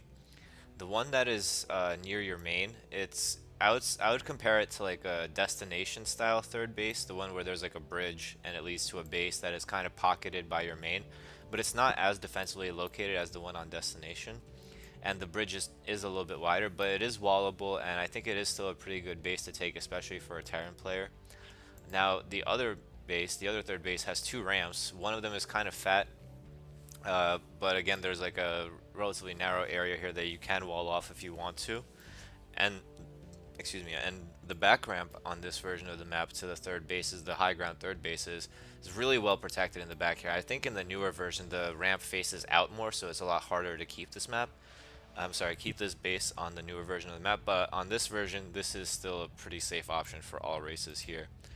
The mid, It looks like a dragoon's nightmare. yeah, it is very annoying to send mech or dragoons or anything big up those small ramps that are facing into a wall. But that does make it a little bit more vulnerable for stuff like recall. I guess shuttle play maybe. But I haven't really seen too much of that recently. And in the middle, we have something that I think I would say that it's kind of reminiscent of Tau Cross. We have two bridges coming from the natural.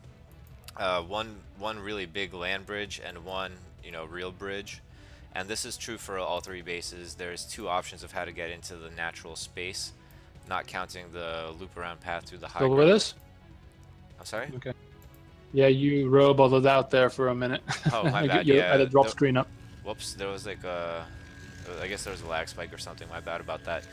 Anyway, let's see what's going on here though. Back to the game. We have F10EQQ. He's building a pylon in his main mineral line in order to prevent the scouting probe from Proboa to build a pylon there to trap his probes.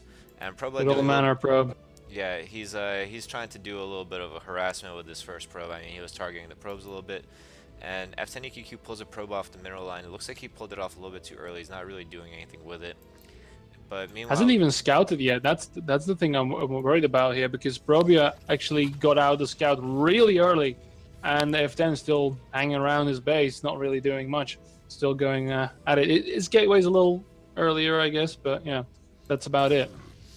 yeah, Proboa always scouts very early. I'm not entirely sure why that is. I've been mentioning it pretty much every cast. I think it's because he goes for pylon and then scout, which is not necessary this early in the game.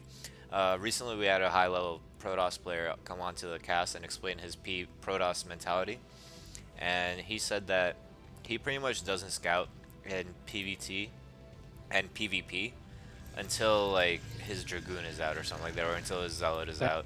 So F10EQQ being a little bit definitely risky, but even a 2-gate is holdable off of 1 gate, and it looks like it's gonna lag again. Are we? Yep. You hear me? Yeah, you're still here. The stream glitched out a little bit, but that's it. Damn.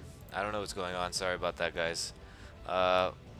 Hopefully we'll continue without a hitch, but the probe still dancing around in F10EQQ's base. Very nice play from Proboy here. Showing off that goes to 330 APM already still. He's doing it the proper way, not the evil eye way where you shift move with your probe. You can tell because it doesn't have a turn pause. Yeah, he's actually still there. Yeah, and there's actually Dragoons out now on the ramp, and because of the fact that F10EQQ hasn't had a chance to scout Proboa's base, as a result, we have the shift in the build. yeah, there's a second gate coming up for Proboa here. With now only starting his range, whereas range has started a little bit earlier, and we've got a Robo Bay coming up for F10 here. Yeah, F10 definitely choosing a slightly safer option because of the fact that he didn't get that scout off. He's going for Robo Bay. I imagine he's going to go Obs into Reaver into Expand, but Probo using the fact that he had so much information on his opponent, going for 2 gateways, which is going to be, you can set up to contain the other Protoss player and prevent them from expanding, but F10EQQ following up with a gateway of his own, so it might be just very standard play from both sides at this point. Yeah, I'm guessing that pylon up there is just to make sure you've got vision if any shuttles would come scooting past. Yep, that's exactly true. This would be the expected harass path for both players, honestly. And F10EQQ doing a good job of cutting it off there. And also, it should be noted that this is probably the natural third for Proboa, if we don't count the backyard one. So he gets kind of a 2-for-1 deal with this pylon here. Alright, so we've got the robotic support bay up. We've got robotics facility about 3/4 of the way done for Probia here. We've got some more things. Yeah, his range is gonna be, so we'll see if he decides to push with that, because they're pretty much even in terms of army right now. Yeah, I don't think that Proba really took the full advantage of his position and his information here. He knew that a Robo was coming. He saw one gateway. He knows he's going to have superior Dragoon count for at least a little bit. But now that F10EQQ is up to 2 gateways of his own, that unit superiority is not going to last, and it's not going to mean anything once the Reaver is out as well. So I feel like Proba could have already been on the aggressive right now. I mean, he is ahead slightly in Dragoon count. It's 6 to 4. By the time he reaches F10EQQ's base, it would be about even, but that's exactly what I'm saying. Like, if he had moved out maybe a minute earlier, he could have rode the wave of 2 gateway superiority. Yeah, he went straight for that robotics facility. I guess he saw that and he didn't want to fall behind there and get caught off guard with reavers and shuttles flying everywhere. So I guess that that was his safe response. He does have a slight, and the Kakuru actually gets it. I'm all for that. Kakurus are evil beings, even though they can't get parasites because you're playing PvP. But you would know that if you'd scouted your opponent. But still, no, he did. But he saw that. But he still, yeah. In terms of army, it's going to be a little weird. That shuttle, we'll see. I mean, yeah, it's pretty. If it gets sniped down, it's pretty damn even right now. Like in an engagement, it would all come down to the micro here, and this probe is going to see exactly the composition he's facing up against. He knows he should be able to suspect from this that there is no DT. He should be able to suspect that Probo is probably going for his Nexus soon. So I would expect a Nexus from both players in the near future. I don't think either player would feel comfortable being aggressive right now. Definitely not. And here we see the Nexus from F10 coming up in a moment. Yes, and the Nexus goes down, and here comes the other Nexus. So really, both players kind of took different routes to the same result, which is Dragoons with Reavers. We do have a bit of a probe from Probia. We are going to see him move out, see what happens. That is going to get spotted with the Observer. The shuttle is empty, but the Observer has seen it, doesn't know that. Yeah. This could be interesting. If this is fake shuttle play, if he floats it around the main base of F10 just to scare him, that could have been an interesting move. Oh, no, it's going to pick up the Reaver. I think that wasn't accidental. That was accidental psychological play there for a moment. Yeah. Like, oh, God, no, there's going to be a Reaver in there. So, because he's even responding to that at all. I don't see him going for the... No, he's not reinforcing his main or anything. No. So, he didn't really respond to that.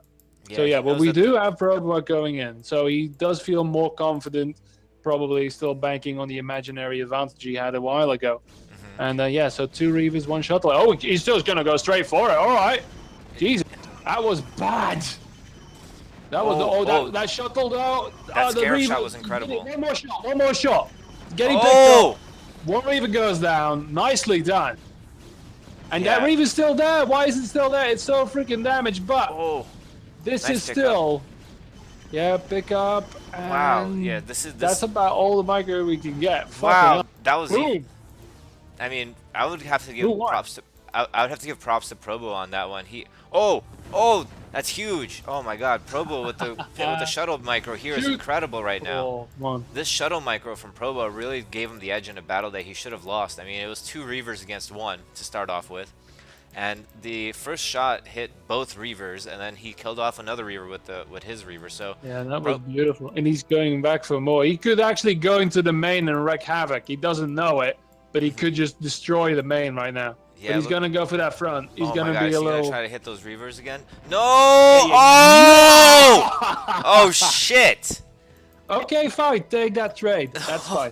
That was a great trade for him. Oh, my God. I mean, F10QQ was a little bit distracted for just a moment. And as a result, he lost both of his Reavers. That's a really good pickup from Probo. I mean, his shuttle micro throughout that whole entire engagement was definitely superior to F10's. Very nice. Yeah, because he just went straight goons forward. Doesn't matter. Just attack that shit. And it could have gone really badly because I thought that, well, the shuttle was back enough. And then, focus firing on the Reavers rather than anything else. So basically, all of his micro was on that shuttle, nothing else, and it kind of paid off. Absolutely. I mean, his last few Scarab shots. Let's recap the last few Scarab shots. He got a hit on the new Reaver of F10 with his third to last shot. With the second shot, he killed 2 Dragoons, and then with the last shot, he killed both Reavers. I mean, that's 45 minerals that he traded pretty much for, an absurd amount of money, like 650 minerals and what. Just 300 gas for 45 minerals he got. absolute steal. Finally taking that gas in his natural, though. He must have been a little shell-shocked. But Yeah. yeah, so that was good. He lost a lot of those goons. He made up for that with that incredible shot. Let's see who can macro up quicker, because I feel like F10 is actually right now has the most of the army. But what is he going to do, right? Yeah. What is going to happen off of this? The real thing is that Proboa kind of went all in with that aggressive push, which makes very little sense to me. I mean, he did have a superior Dragoon count, but he had one Reaver too few, and he actually cut a lot of probes to make that push happen. He's only at 34 probes right now versus 48 from F10, so full, at least 33% economic advantage for F10 right now, who has been macroing probes from the start. So it's definitely looking up for F10 despite losing those two Reavers. Still not mining gas. Come on, man. I mean, but that's the thing. If the game would have been over if he would have gone with that Reaver into the main. I mean, he got a good shot off on those two Reavers, yeah, but he could have also had the entire mineral line. Well, I think you also have to give a little bit more credit to our players here as well. I mean, especially with the layout of F10's base, if you look at where the pylons and the tech structures are placed, he would have been well aware of the Reaver coming before it gets there. That's one of the key concepts of PvP. Disruption there, at least. Yeah, no, there was potential, but now we have, again, two Reavers at the front. Let's see how the micro goes this time. You're gonna... He's gonna pull back, yeah, behind the pylon. Oh, the Scarabs get caught. That's too bad. I like this decision, and wow, the first Scarab does absolutely nothing. And this pylon here, I actually talked about to F10 about this. This pylon here is great for defender's advantage. It eats shots that are, on a move, and it helps you walk up and pick off a Reaver. So both players actually supply block right now. We're definitely really focused on this engagement in the middle. That's about to happen. Bit of a Mexican standoff here, staring each other down. That's a risky shuttle. That's actually a bait shuttle, I think. That was just maybe they're up, maybe not. He could potentially. I mean, it depends. Oh, this first sniper. sniper. Oh, misfire! Careful with that Reaver, man. Oh! Really, response time was horrible on that. Oh wow! Oh my God! This time Probo really goofs, and I think he actually has speed on his shuttle, and he still messed up. He didn't pick up his Reavers on time, so now it's one Reaver against no Reaver, and now F10, especially with the with the Dragoon advantage, is in a good place. I mean, needs to get him into position though, because that concave was a lot better from Probia. Yeah. Because a lot of the goons are getting lost in the mist there at the back of that. Yeah. But the retreat is still very much there. The shuttle might actually get picked off as well. That's gonna be a bit of an annoyance. But here he goes. Let's see what he can get. Does he have a Reaver backup? Doesn't have another Reaver. I don't think F10 can push here though. This bridge is going to be terrible for him. Oh, very good for him here. And this is back to what I was saying about this map being kind of similar to Tau Cross. These positional features in the middle are very, they change play. I mean, here F10 could have potentially gotten a nice contain on Probo, or even tried to bust down the front, but because of this bridge, he is forced to pack up and go home. Meanwhile, Probo is actually taking his third base. I mean, he's only on 34 probes, so I can't say that I ever agree with this decision. In PvP, you don't really need your third base that early. A lot of people get it too early. What he needs is more Reavers. He's got the Reaver out now. He's got the shuttle there to pick it up, but he needs to take care of it. Okay, have you seen it now? He's going to pick that up. Get it out to the front lines, because otherwise, there's a lot of Zealots here now, by the way. Yeah, I feel like the person who transitions to Zealot first in PvP often has a pretty decent advantage, because Zealots are so good at eating shots from Dragoons, and they do kind of encroach upon the position of the Dragoons while they... Oh, hey. Hello, shuttle. Straight in. With speed. This could be devastating. Wow! Hey, get out, run. Oh, come on. Okay, clean it all up. Jesus Christ. Those were massive shots. That was very nice. Yeah, massive. Absolutely massive. Yeah, now retreat, you goons. It's too late, man. It's gone. Don't worry. Oh, meanwhile, in the main base of F10, he's been losing probes as well. Oh, that was exactly the same time. That's probably why I didn't see it. And again, and oh my God, 13 kills on that Reaver. 13. That's at least a lot more 17. Now. Oh, come on. Oh my God. Oh! He's not doing anything. He's pushing the front. He's going all in now. He has the Reavers at the front. 43 kills on that Reaver. But he needs to do something here. Both of them out of fucking probes. But this push could be really lethal, because the two Reavers are still there. The shuttle is left behind. Yeah. And he might just push it in here. He might just finish it off right away. Because he still has... Oh, dear. And Actually, Yeah, no, yeah, oh no, Reavers are gonna go down now. That's actually he's gonna retreat and get save one of oh them. my god, if he kills these probes now though, if he had gone for the probes here, I think that could have been the right decision though. If he had killed all of Proboa's probes as well, because now Proboa is surprisingly in the lead. Yeah, suddenly, did that probe count again now? Yeah, Jesus. it's 23 to 9 now. But there is more army out of F10. He has 1200 in the bank as well, so he can produce a little bit more potentially than Proboa can in the next few minutes. But there is a cannon in Yeah, the main. he's gonna. No, don't go for the main man. Go for the Nexus. Oh, this Uh, this Reaver shot was amazing though.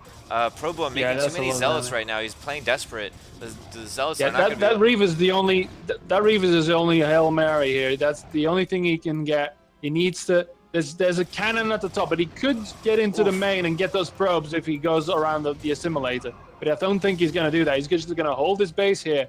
And yeah, that Nexus in the third didn't happen. Wow, okay, what the hell is happening here? They're still mining, but there's no production. There's too much here. I And think it might GG. be it. GG. Wow, that was it, very quickly. That game just got turned on its head. It was incredible, you know. Within the span of 5 seconds, absolute chaos broke out. You know, just absolutely I nuts. mean, we were both. Well, I saw the shuttle.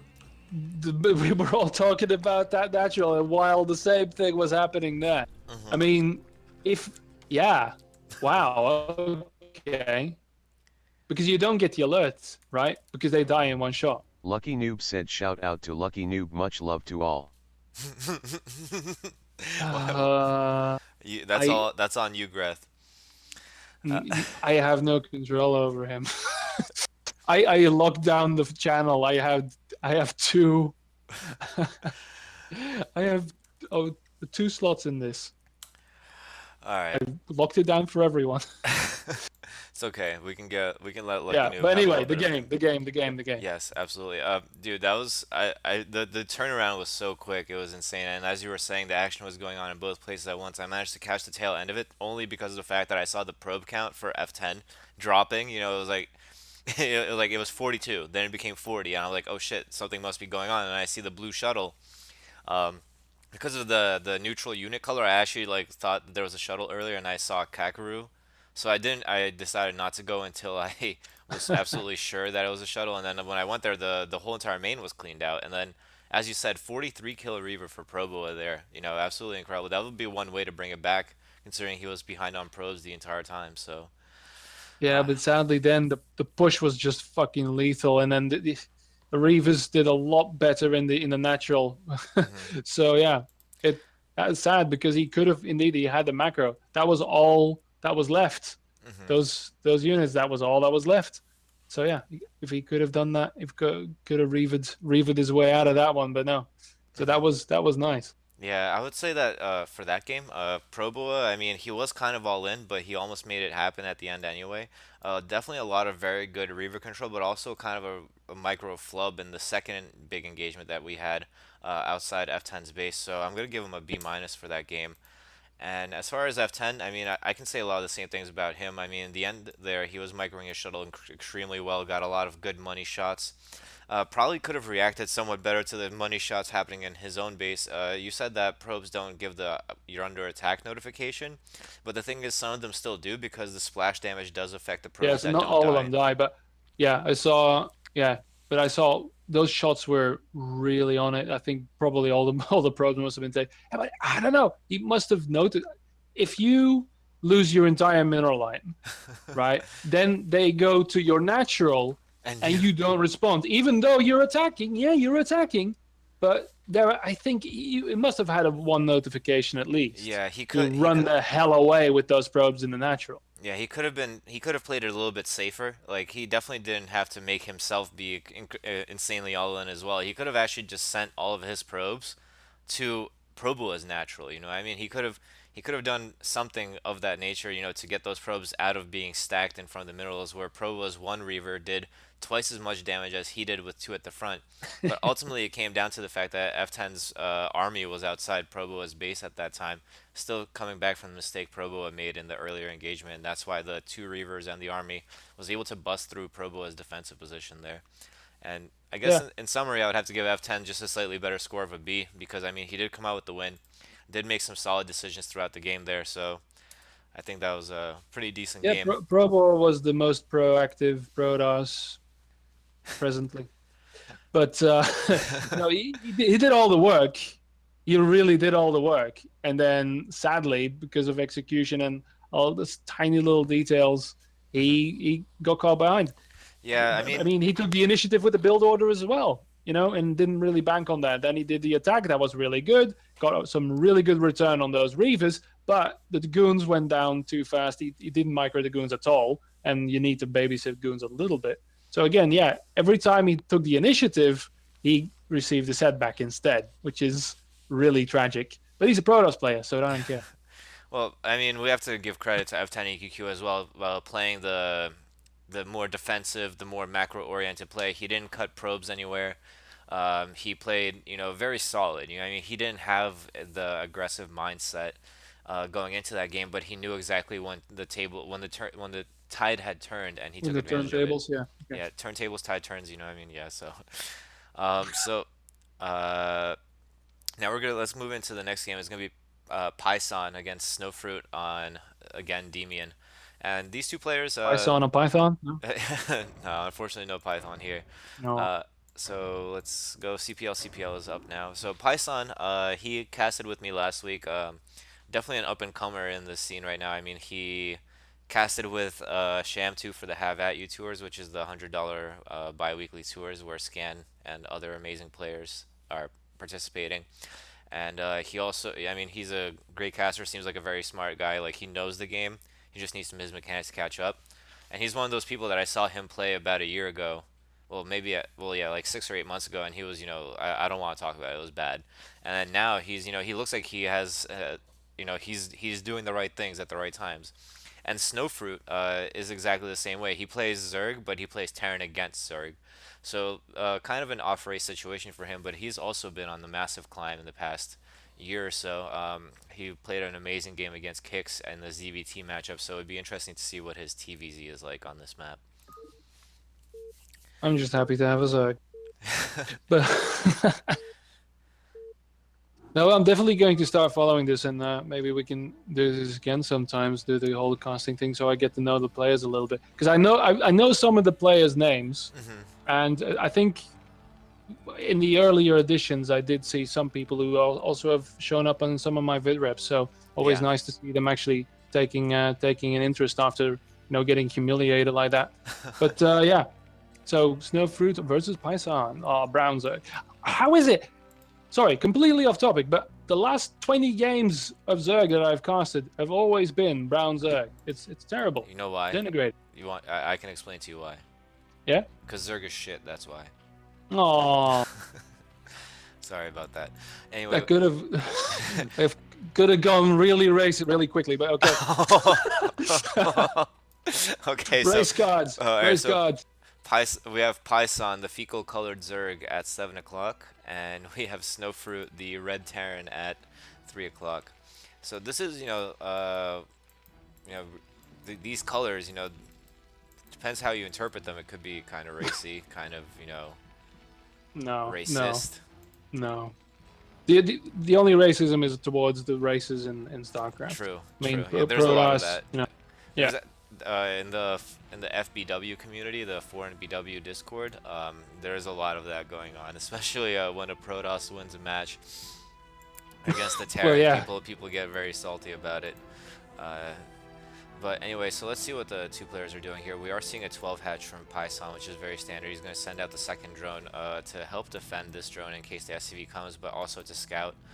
And from Which he did arrive, but a little late. It was a right direction scout, but oh well. Yeah, I mean, honestly, it's a little bit of a ballsy late scout from Snowfruit here. I think it might be a read on his opponent more than anything. Usually, if you want to be super safe, you send your first SCV when you start your depot, and then you send your second SCV when you start your racks, I believe. So he could have gotten there in time, but unfortunately he didn't. And Python's going to scout in the wrong direction as well. He is throwing down his pool. Probably going to see a 3-hatch. Yeah, the Overlord sees the SCV in the natural though, so he knows something's up, and he's going to get a good read on that expansion coming up. So that's good. I mean, really, Snowfruit, he scouted the 12 hatch. He knows he can safely go for a 15 command center. Normally, if you're not sure, what you do is you build a second depot, you build some Marines, and then you build your command center. But in this case, he knows he's fully safe to do this. And third hatch almost gets denied by the SCV here. Uh, Really annoying. And here comes the gas. And denied with the gas steal. Very nice. Oh, That's very annoying. It's not going to do that much because the natural hatchery is about to come up.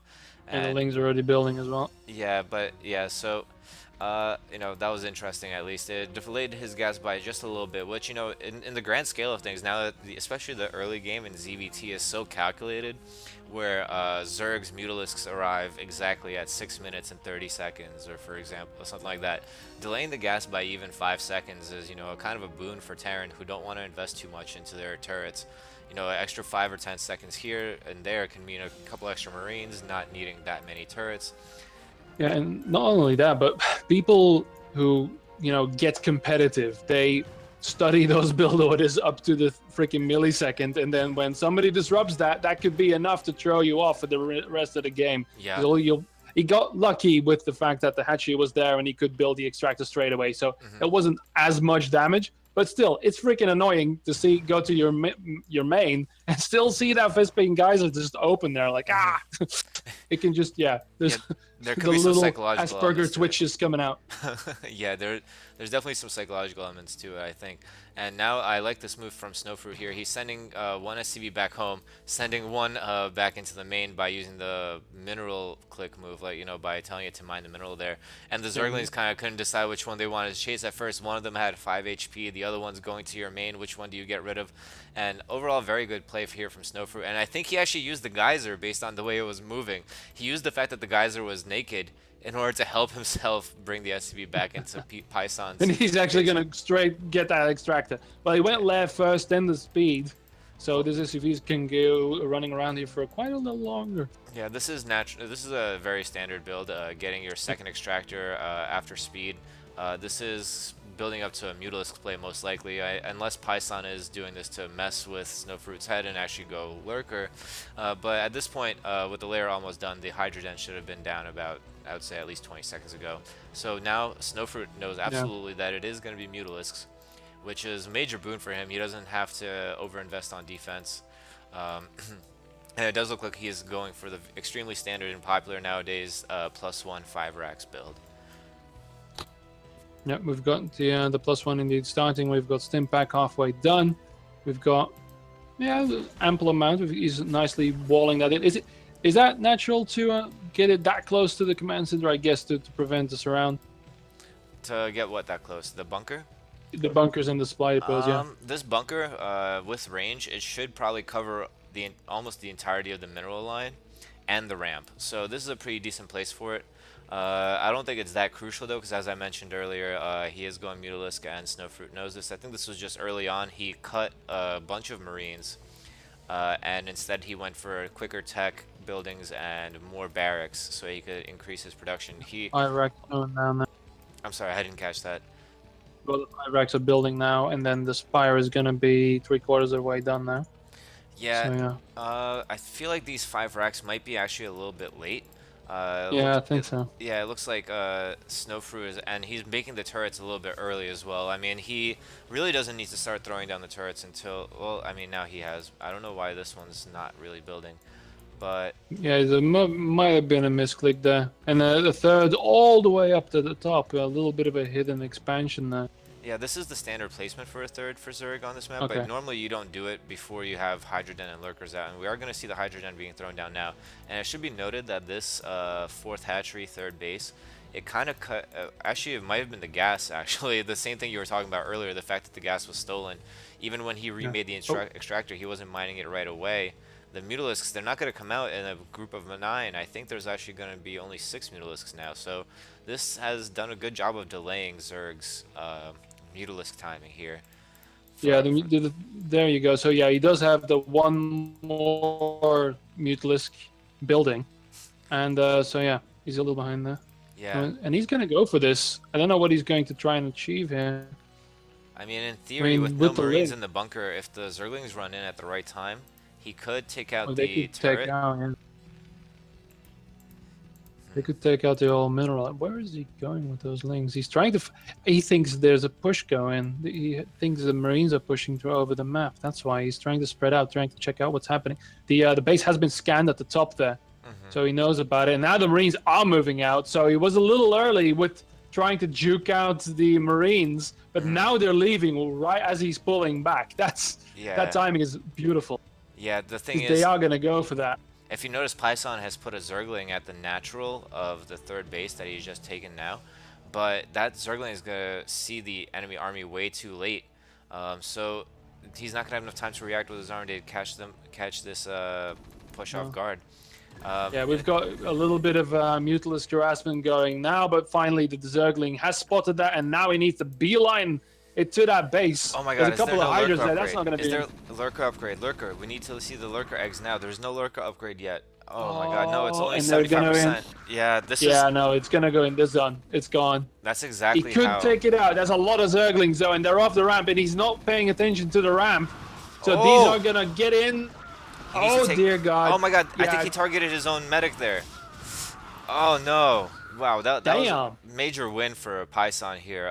If he had lost this hatchery, that would have been really big, but he managed to, you know, keep a third base without having lurkers up, so this is a very big pickup. Now the lurker eggs are there, but didn't need them. Wow, okay. Yeah, that suddenly were a lot more Zerglings than they were on the map previously. He's going to take a look at the front. There's already quite a few Marines here. Not enough to deal with the whole army, but enough to deal with that little group there that was going to try and do something sneaky, but sadly didn't happen. Yeah, Python. Now the Mutalisks. Yeah. Yeah, go on. I was going to say, Python's showing some really strong play here. He's already on his way to Hive, as he should be. Pretty much the game at this point turns into when will Zerg get Hive and when will Terran get Vessel. That's a lot of turrets, so you need to be careful with those Mutalisks. Yeah, that was free damage. It should be noted that Snowfruit's macro slipped quite considerably during this time. He's banking a lot of minerals, he's almost supply blocked, and he's just now throwing down the double starport. So it is going to be quite a bit later than the Hive timing of the Zerg player, which is one of the drawbacks of the +1 5-racks build. You do get a later vessel, which means potentially a later push timing in the late game. But in the mid game, he is going to have a big army, so it's up to Python right now to really hold on and make sure he doesn't die before that happens. Yeah, I feel like he should have had instant pressure on that natural, but he didn't. He went for that main. He ran into the turrets and then backed off and then sort of sat there. Now we've got 2 lurkers at the front. That's not much. There's a lot more building now. Not a lot of gas there. Those lings are still going back at the top. He's still really worried about that third, but it's going to go straight into the natural. Oh, those lurkers doing real work. Real work. Gee, and now the scan. Thank you for the scan. A little late, mate. Yeah, he did a good job of engaging the first lurker at a decent angle, so that only really it was attacking, but he didn't do a good job splitting his Marines, and as a result, he gets entirely routed out of this position. I do want to go back to what you said earlier about applying pressure to the natural. It's actually extremely hard to apply pressure on a Terran player. He sent that one group, you know, maybe a minute ago, and in that minute, you could easily produce enough Marines, medics, firebats, especially with the turrets and the bunker at the front, to completely deny aggression. And for Python as the Zerg player, losing units is, strangely enough, at this point in the game, it's very tragic because every Zergling that you throw away, every pair of Zerglings is a drone that you could have had. So if you invest in the Zerglings, you want to keep the Zerglings as a threat for as long as possible. I meant more of the Mutalisks to try and juke out the mineral line. But true. Yeah, he could have definitely done more of that. You're absolutely true. You're absolutely right. Especially here in the main, there's definitely a way that he could have entered the mineral line. What is he doing with these? Don't go with that. You might lose them. Because now there's plenty of lurkers there. Now you need science vessels to break that. Because there were only 2 lurkers. There were only 2 lurkers, and there was no engagement from Mutalisks yet because they were out of position as well. So that could have gone so much differently. But yeah, that's the thing, though. That's when you Marine medic, they are made out of paper. You know, if you do the engagement wrong, then they're gone. Yeah, another thing to be noted is that he just recently got the +1 armor, I believe. +1 armor is absolutely crucial for doing well against lurkers. They allows the Marines to take 1 extra hit. Oh, nice, decent reaction. Yeah, that was a good reaction from Snowfruit. I mean, I would say it was a pretty even trade, but Snowfruit stood to lose a lot in that situation if he didn't react properly. And Snowfruit actually getting his third base out now, which is, you know, a good choice. And he's getting a I love it when Terran do this. He's getting a dropship before he gets the vessel. You have a Yeah, little bit he of time. knows he needs to do some kind of pressure because he hasn't done any. Well, Oh, even he at the gets scouted. third. He gets scouted though, and and the third Yeah. base is almost completely undefended. There's Scourge actually up for Python as well, in key locations right here. Overlord and Scourge behind the main base. It looks like there's nothing behind the natural. Is there anything on the third base? Yeah, there's two Scourge here as well, and the Yeah, dropships are why is he flying right not into it. reacting? He saw that. Oh yeah, he's gonna Oh my god. probably run into that, straight into it. Oh, Oh, he saw oh, it. nice He's reaction on here. it. Oh my The god, but the Scourge are lurkers are here coming in. now. Ay, Oh, ay, ay, ay, ay. great play from both players here. I mean, Pain, oh, suffering, death. Yeah, two Marines. Two happy Marines. Two little happy yeah. Marines. Oh, and then the Nidus Oh, the kill. Nidus! Dude, That's Python is not playing. necessary. Python's playing very solid right now. I'm really liking this play from him. Yeah, the third base is not being built because the SUV got killed. And we have Plague on the way as well. I've noticed that a lot of Zergs kind of stall on getting their Plague upgrade after they get consumed, but not Python. Python's making a good decision getting Plague right away. And it looks like Snowfruit is going to continue with this like SK Terran with actually 3 starport vessel up, which is an And incredible we need to amount. see those in play now because yeah, it's been a while. Come on, dude. He's gonna lose that little group of Marines there at the front because I think we might see a push from Zerg here. Yeah, the vessels need to be out in play for this. And Python, this is honestly like a very strong showing from Python. Free the filer at the natural top there. Yeah, there's not really much you can do at that point. He is going to try to take this fourth base, though, it seems, in order to counter the third base for Oh, Snowfruit. the Scourges are Snowfruit's not chasing using now. it yet, and there is a lot Yeah. of lurkers coming this way with no vessel support. Yeah, there's no Oh. control on those Oh. Marines. No, Now no. there is. Yeah, Oh wow, what the hell's happening here? That was real bad control by Python. Yeah, he lost a lot of lurkers there in a situation where he probably shouldn't have. He should have probably staggered, what's called burrowed them 2 by 2 by 2. But I guess you were talking about the control at the natural at 12 o'clock. Well, no, the control on the units there. First of all, yeah, no, I was talking about the Marines at the 6 o'clock. Well, the whatever Yeah, o'clock, the fire the bats were in natural such a that good we were looking at the third. Yeah, Yeah, the fire bats were in such a good the position, Marines though. were not doing anything, but suddenly did come to life, and then that's the moment where Python actually didn't control his units at all. So there was a bit of a swap in micro there, and these Mutalisks are still floating by as well. They could have helped in that engagement tremendously, I think. But, Yeah, oh well. I think he might be trying to save them and waiting for when he banks up a little bit gas, and then he's gonna go for Guardians back there because they are These completely vessels, unknown though. back.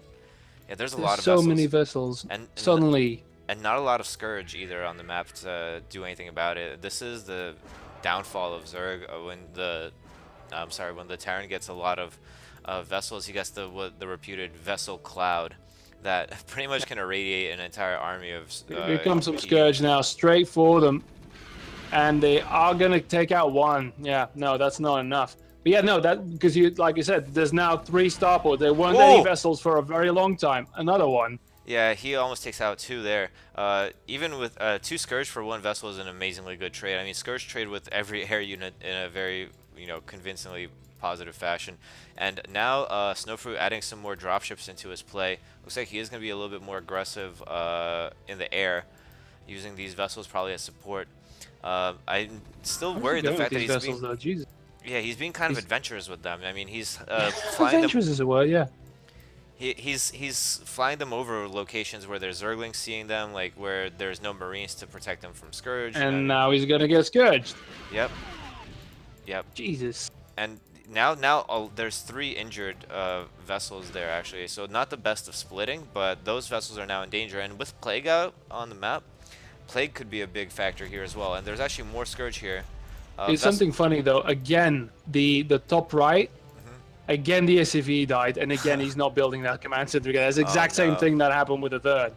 So he needs to take care of that. And is he sending one out? I don't see an SCV coming out.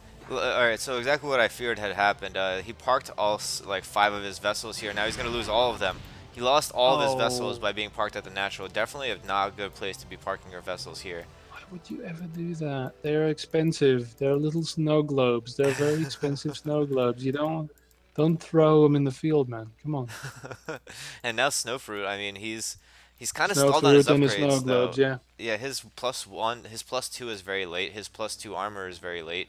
Whereas Python also 1-1. Let's see what his upgrades are at. He's actually And the just now. Ultralisks are out. Yeah, Ultras are going to be a major boon for him here, but the Vessel Cloud has regrown. Yeah, because he's got a bit, but he had like 1,000 gas stacked in the bank. Let's call it Yeah. that. Yeah, he didn't really spend that for a little while. He's irradiating everything he can freaking see, all the lurkers, all the defilers, and but now his army is really split. He had a lot parked in front of the Zerg base. That's going to be taken out by 2 Ultralisks because he wasn't really doing anything with that, and he's got to decide what he's going to do. He's doing all kinds of shenanigans in losing vessels and irradiating some shit, but he's not really making a play. He's giving Zerg time to build up and actually do a push like it is doing now, straight to that third again, and it's going to be undefended because everything's spread across the map. They've got a couple of dropships though that evacuate now. I'd say just lift off this base and run, dude. Yeah, you would need to at this point. Lift off the command center so the SCVs can run away. There's no way defending this base at this point. Ultralisks with, I mean, because of the fact of just how late Snowfruit's attack upgrades are, these Ultralisks are incredibly beefy. With 4 armor against a Marine that does 7 damage, that means every Marine shot is like, you know, like a pepper shaker. It only does 3 damage to this Ultralisk. Yeah. It regains health almost as fast. And he's gonna try drop though.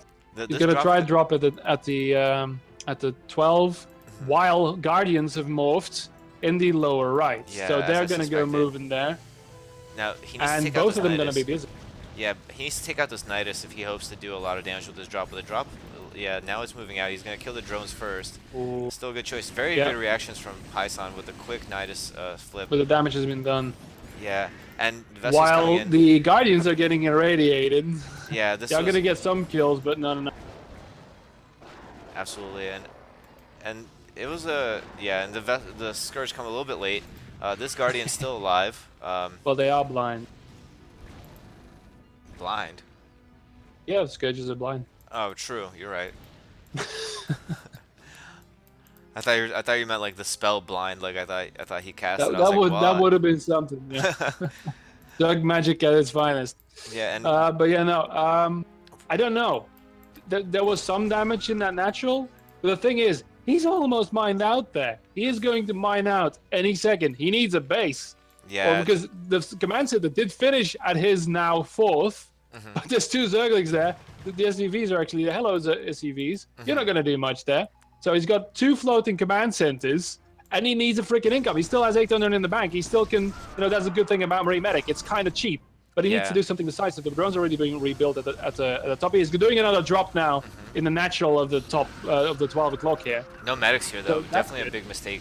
One thing to be noted, Python, or just a little bit ago, he had 6,000 minerals and 0 gas. But now that he's on a 4 gas economy and moving up to a 5th gas economy, this is going to be a very scary Zerg very soon. I mean, just producing a lot of cracklings would be enough to deny those 2 expansions that Snowfruit desperately needs for a long time, and this gets cleaned up post haste, but a lot of irradiates go down. This is going to be devastating to the Ultralisk composition here. Zergling's going to start melting just from being next to their Ultralisk granddaddies, and he's got a couple of tanks now building, but those science vessels, that's the army he has, and that's where he needs to secure 2 expansions right now, or else it's going to be difficult. Let's say. Yeah, and he keeps sending these bio forces with no medics. You know, bio is great, but without medics, you know, you're only getting half of the package. He's making no medics whatsoever, actually. Now that I look at his barracks, it's all Marines and fire bats, and he has no medics. Vanilla, man. He has 1 medic on the map, which is absolutely terrible, and I think it just died. Yeah, it just died. Oh. Yeah, this is a big mistake from Snowfruit. I mean, Marine Medic is so incredibly cost efficient. Look at the Zerglings at the as a 3rd base. There's 4 Zerglings there. They've been denying them. They've all got sick amounts of kills. I think 3 kills, 3 kills. I think there's like 10 kills on those things. Oh my God, those Scourge were going to hit that command center, but it started its landing animation before they could do anything. That was going to be absolutely brutal. But now the Ultraling is going to show up and deny it instead. So it's kind of like you're damned if you do, damned if you don't. Oh my God. Yeah, that's kind of it's a very expensive way of dispensing a command center. I'll say that. And these science vessels are staying back. They're not doing anything because they're shit scared of those Scourge. Jeez. Yeah. I think the windows are closing. on idea of Terran Friend. Yeah, he's down to like 30 SCVs. He's not mining any minerals right now whatsoever. And this one last, I mean, he's sending one fire bat to check on this base. I feel like he's really just running out of Oh, options. D-Matrix science vessels. Yes, that's what we want to see. Oh no, I missed it. And they actually do soak up a lot of hits there. But and there's another drop at the fourth of Snowfruit, but with 5 bases up and running, 6,000 minerals in the bank, this drop ship goes down to Scourge. You have to. Well, actually, they've been camping out there for a while. Just been sitting in front of that mineral line, just waiting for the Dark Swarm. But the Marines will. More radius. So yeah, that's it. It's a science vessel army, man. Oh no! Science vessel army. If he gets a plague off on these vessels, no, they're running away He way might. too There's fast. a 200. Can he get it? 200 to the Can he final get there. it? Come on, Can he do get it, it? do it. Oh! Oh, he misses it. But I mean, no, he still gets plagues a his decent own amount of them. fire. He does still get a lot of them. I think at least 6 or 7 of them are injured badly. Yeah. A single Mutalisk. Oh, okay. GG. Wow.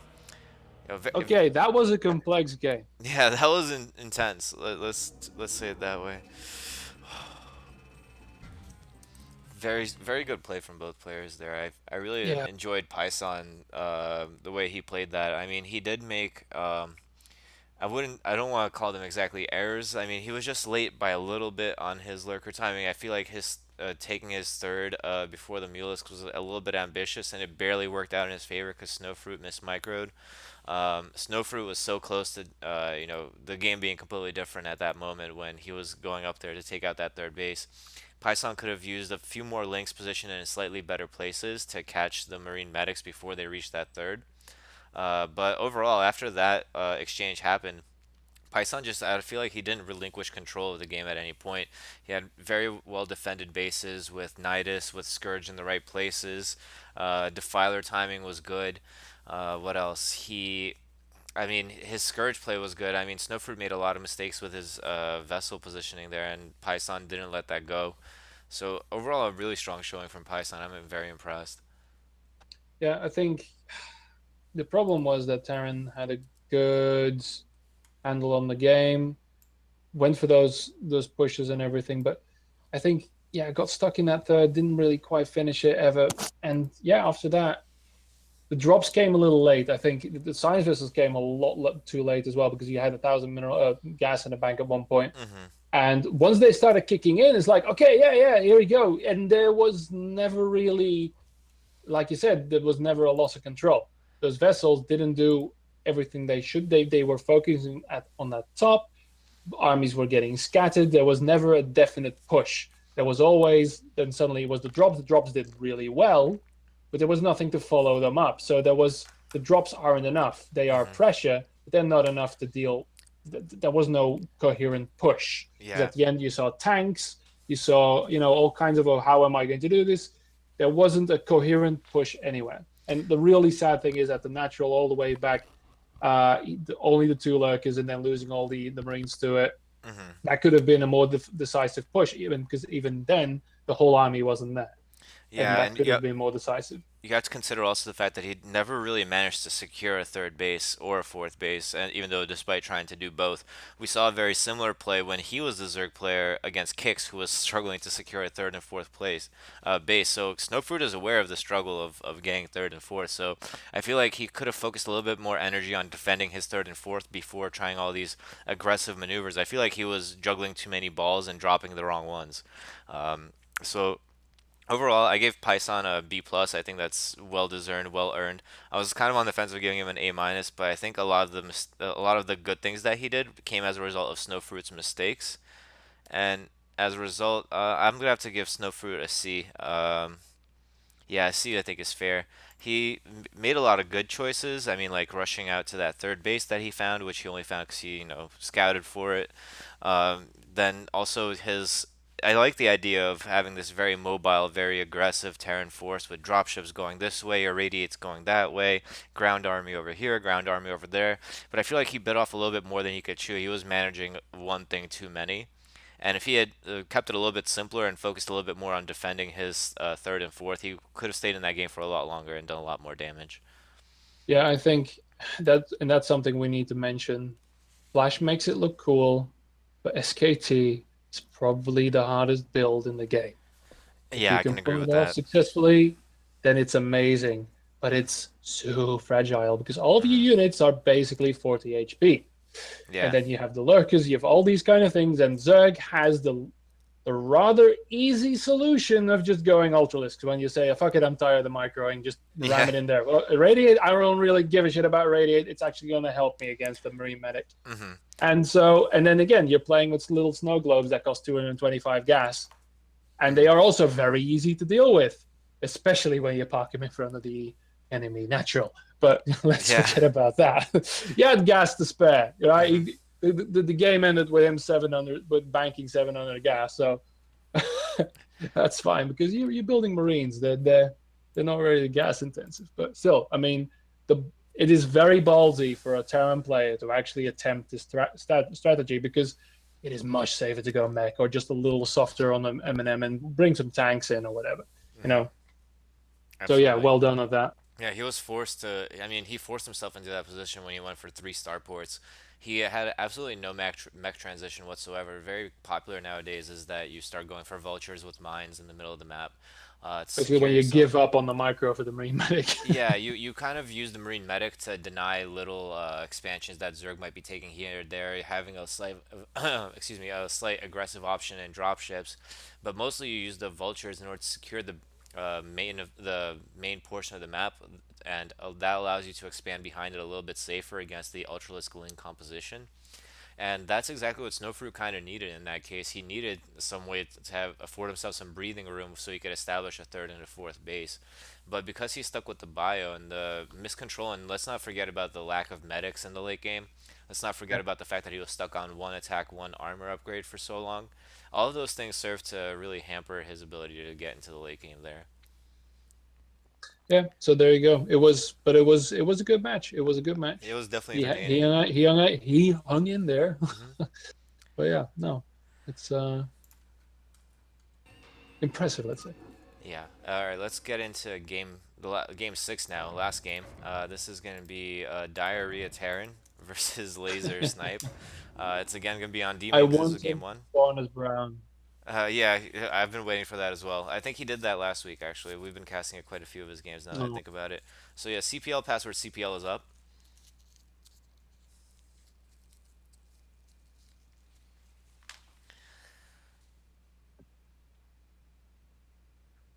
Yeah, so these two players, Diarrhea Terran, he's also a relative newcomer to both the league and the scene. I definitely think that he played before, or at least he played StarCraft 2, because he has a decent grasp on a lot of things. I played some decent games with him, watched some of his replays, tried to help him out.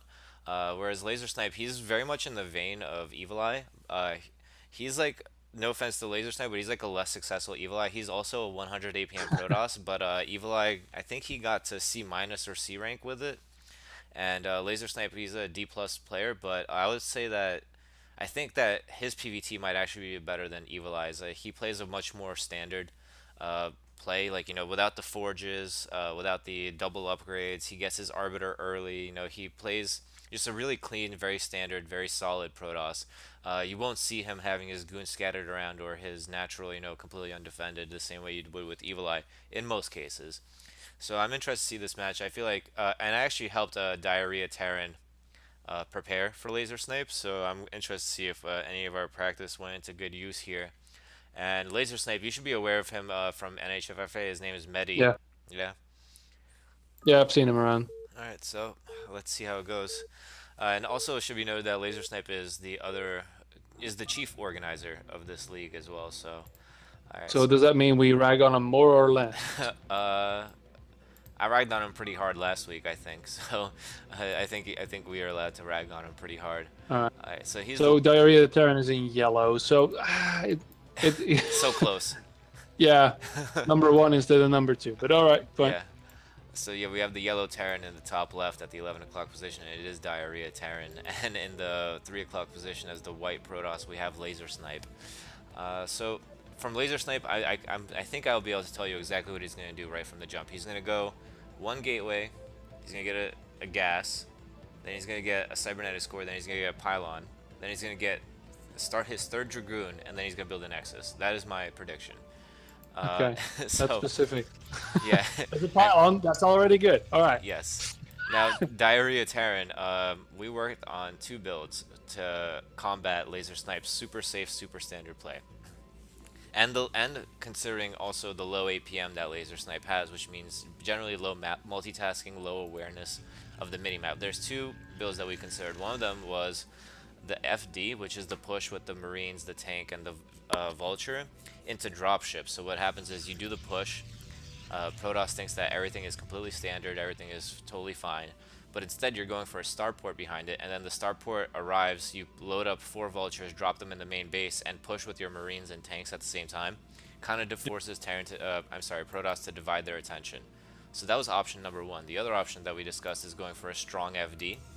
The strong FD is when you move out with about 10 tanks, about 6 to 8, sometimes even 9 or 10 marines, and 2 to 3 SCVs, and you rally vultures. So that, because it's a very strong, it's a strong FD. It's a stronger variant of the other one.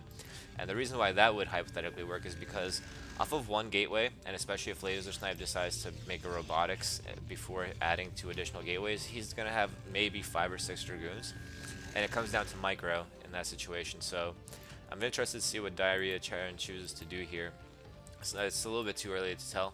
We'll find out when if he Gonna decides get to good pull scouts SCVs off. straight away. That's good. Yeah, and laser snipe actually not going to scout very early at all. He's gonna play conservative. Well, conservative in the sense that he's just gonna try to mine as much money as possible. And this has been becoming popular recently. I've noticed. It's not something that I never really considered until recently when we had the high-level Protoss player to cast his replays. He's like, yeah, I just scout with my dragoon when I play PvT. So that. It looks like laser snipe is scouting with his zealot here. He has 3 probes on gas, 1 idle in the middle line, which could be a little bit of a problem, but the SCV is going to disturb it a little bit, so it might run out. And I think Diarrhea Terran should be aware of it. And he does take SCVs off gas, so he isn't going for a strong FD or a starport, I don't think. So it's going to be interesting to see what he's going for here. Yeah. Yes, if he's scout, why is it? Is he going back or is he just gonna wait there? I guess. Yeah, he's gonna wait for a later scout. The zealot is gonna come up. It's gonna meet these 3 marines, and the factory is gonna be up just now. Let's see what he's going to see. Yeah, zealot decides he to back it. up. He can't deal with the triangle. It's like in soccer, playing keep away. You have 3 people with a ball, and then 1 person in the middle, like monkey in the middle. That's exactly what would happen with the zealot if he tried to go for these marines. He also saw the machine shop building, so he knows what's going on, I think. And actually, Diarrhea Terran putting all 3 SCVs back on gas. Back. So, are we having a little bit of lag? Hello, Mr. Roboto. Yeah. All right, you're good again. Okay. Alright, so yeah, it's gonna be fine. Anyway, he is going mines, he is going for siege tanks, so I do suspect that this will be a strong FD actually. He figured out decent timing as to when to pull the SCVs off, it looks like. He is cutting SCV production. Oh, maybe that was not intentional. SCV... Yeah, there's more and more marines, so yeah. He's gonna keep hanging out in that natural. I don't know if he's going to reinforce that or not, and whether or not how horrible that's going to end for him. Yeah, he's gonna reinforce with the other dragoon, so he's gonna try and somehow proactively engage this, let's say. Yeah, I'm not liking the fact that Diarrhea Terran has all of his marines on the ramp. Usually what you want to do is you want to just have 4 there, so that it kind of misleads the Protoss into thinking that it's going to be a regular FD. But at this point, laser snipe should already suspect that something's up because the first tank is out but the push isn't coming. So he is going to be expecting that something more aggressive is on the way. And actually Diarrhea Terran going for siege mode behind this, so he's going to try to end it with this. Normally you don't get the siege mode with the strong FD. Instead what you do is you just get your command center behind it and hope to do some damage and deny the Protoss nexus instead. It's going to come down to micro here. Yeah, this is going to be crucial whether or not he can engage the tank, but no, he needs to back off. He can't get it. He needs to run the hell out of here. Yeah, he needs... Yeah. That was a good position for him. The Zealot took a lot of shots early on. It's really important that the Dragoons stay alive here, because the Dragoons are necessary for picking off mines and vultures, which are bound to come soon.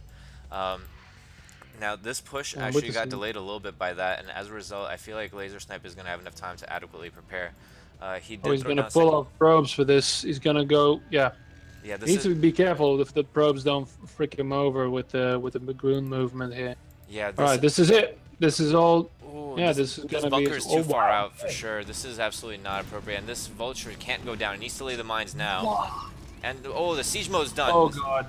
Siege mode is Yeah, done. that Mines, timing was perfect. mines, mines needs to come down now. Oh, is he gonna snipe that? Oh no, the siege tank kills it for him instead. Yeah, if he had been more proactive with that vulture, I feel like he could have, you know, really shut down this expansion. If he had ran the vulture How past. did those goons survive though? Wow, that was just really unfortunate. Yeah, the siege tank hit the dragoons, and then the siege tank splash damage killed the mine. That's what happened there. Yeah, and that would have. Wow, I thought there was just going to be a straight focus down, and the goons would have been done, but no. So instead, it's just going to be the pylon here, and it's going to be difficult to push up here. It needs to be really careful, keep that vulture alive, especially with the 3 mines before they're being laid. Oh no. Thankfully actually, ironically, there's no probes in the natural yet. Yeah. Because they all died. Yeah. Trying to move forward, so he lost quite a bit there. What's the count on that? Yeah, this could have gone way better for Diarrhea Terran, but unfortunately, kind of a little bit of a miss micro there. Didn't send the vulture ahead. What I wanted him to do is while the dragoons were engaging the tanks and the marines, if he sent that vulture ahead into the natural of the Protoss, he could have laid mines by the ramp, prevented all reinforcements from coming down the ramp without getting severely injured. Now this slow bunker push, it's taking way too long. He's not getting to the natural fast enough, and the dragoon count is rising and rising, and the shuttle is now out as well. So even if he does get contained or lose the Nexus, he'll be able to ferry his way out. So yeah, the one base Protoss basically is pumping out on all the gateways, and he's not having a problem there. So really, okay, the Nexus might, well, he's not being used, is a little useless, but he's going to try and break out of this though really soon, I think. yeah, but Diarrhea Terran did a good job. Oh no, he did a good job in terms of keeping up his SCV production. He's at 27 SCVs against 21 pros, but this bust Here's is a drop. Oh, these mines are going to be huge Oh for him. shit. Yeah, those mines were devastating for him, and he doesn't manage to take out the Nexus, which is, you know, it's not a good look for him. It would have been so much nicer for him if he could have done that. He's going to siege up here now. If he pulls these marines back, makes the dragoon step in the mine. Oh no. Wow. Unfortunate. His siege tank was too far forward. And I feel like the mines surrounding the bunker really just hurt him more than helped him. They did kill a dragoon and a zealot, but instead he's gonna finish. It's gonna be a full break even here, I think. yeah, I mean, I would still give the advantage slightly maybe to Diarrhea Terran. He is up to 29 SCVs, but I feel like he's kind of stopped producing army for a certain point. I mean, he did send the siege tanks, but now that he's lost both of them, he does have 2 factories making 2 more on the way. But Laser Snipe now has the imperative to kind of do some damage as well, because he isn't ahead in economy anymore. The damage was done. The shuttle might be a crucial play here. You know, the fact that... Go ahead. There's so much that should have happened from both players in that push. Like on paper, Diarrhea had it, right? Then he stopped and started building the slow push. Then you say, okay, he's lost it.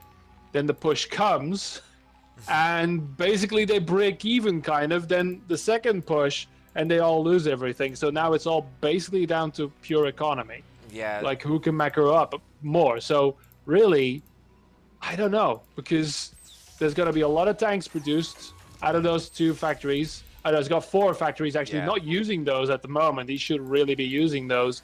He's going to, well, yeah, he was a little low on supply, so now he finally finished that. Armory's coming down here as well. That Observer's going to see not much, I think.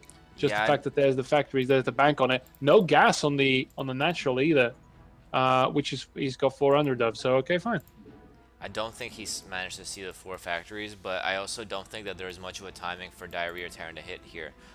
He needs, if Laser Snipe were to take his 3rd base here, that might have been the opening that he could have been looking for. But he is producing a few vultures now. He's going to try to get some map control. Are we going to see him do the same thing that Mekami did, where he kind of went for 4 factories, didn't do a push, didn't have a timing, and then expands kind of late as well?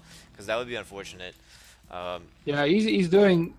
There's a similar vibe to it now. He's sieging up in his natural. He is moving around with a couple of vultures. But then again, I mean, Laser Snipe is also sitting in front. He's waiting for the second wave, I think. That's what he's doing. Maybe he should move up to the mid a little bit, try to intercept the vultures that should be going around right now, because he could. He's got the observers, he got the goons. He could be taking map control, but he's not. It seems like he's going for a 2 base Arbiter. He's going to start the Arbiter tech now, and then he's going to take his third Nexus afterwards, but his second gas is kind of late. He did bank up a fair amount as a result of the starting of the game, but he's purely going Dragoon and Zealot right now. I don't see a Templar Archives or a Stargate from him, which is exactly what we would want to see. If you look at his gas, it's almost perfect for that right now. Yeah. He's got halfway through the speed, so I'm guessing he wants to wait for that. If he does a bust here, that could actually be kind of damaging, but with 4 factories against 5 gateways, I don't think he should be able to get away with it as long as Diarrhea Terran macros appropriately, positions properly, and lays enough mines on the map. Yeah, the lights are already out, probably to anticipate that Arbiter, that or maybe just to snipe the observers, I don't know. No, there's a shuttle out as well, you can't forget. Oh, so yeah. The shuttle might be able there to bomb the siege tanks, and they are kind of exposed and naked here. If you look at it, excuse me, his tank line covers 2 screens and very sparse in general, so I feel like he's this probably might not going be to the move position. some of those up now. This might not be the position for him to take. Oh, here we go. That's just the scouting party of goons, just to see. Yeah, that's nothing. Yeah, the vultures real. ran past the observer, so he went to go deny any potential aggression. But Laser Snipe kind of stopped producing probes at 39. Diarrhea Terran up to 48, and it looks like Laser is gonna think about going for that third base. I mean, still no second gas. So that's actually Diarrhea only mining with 1 ACV from that second refinery.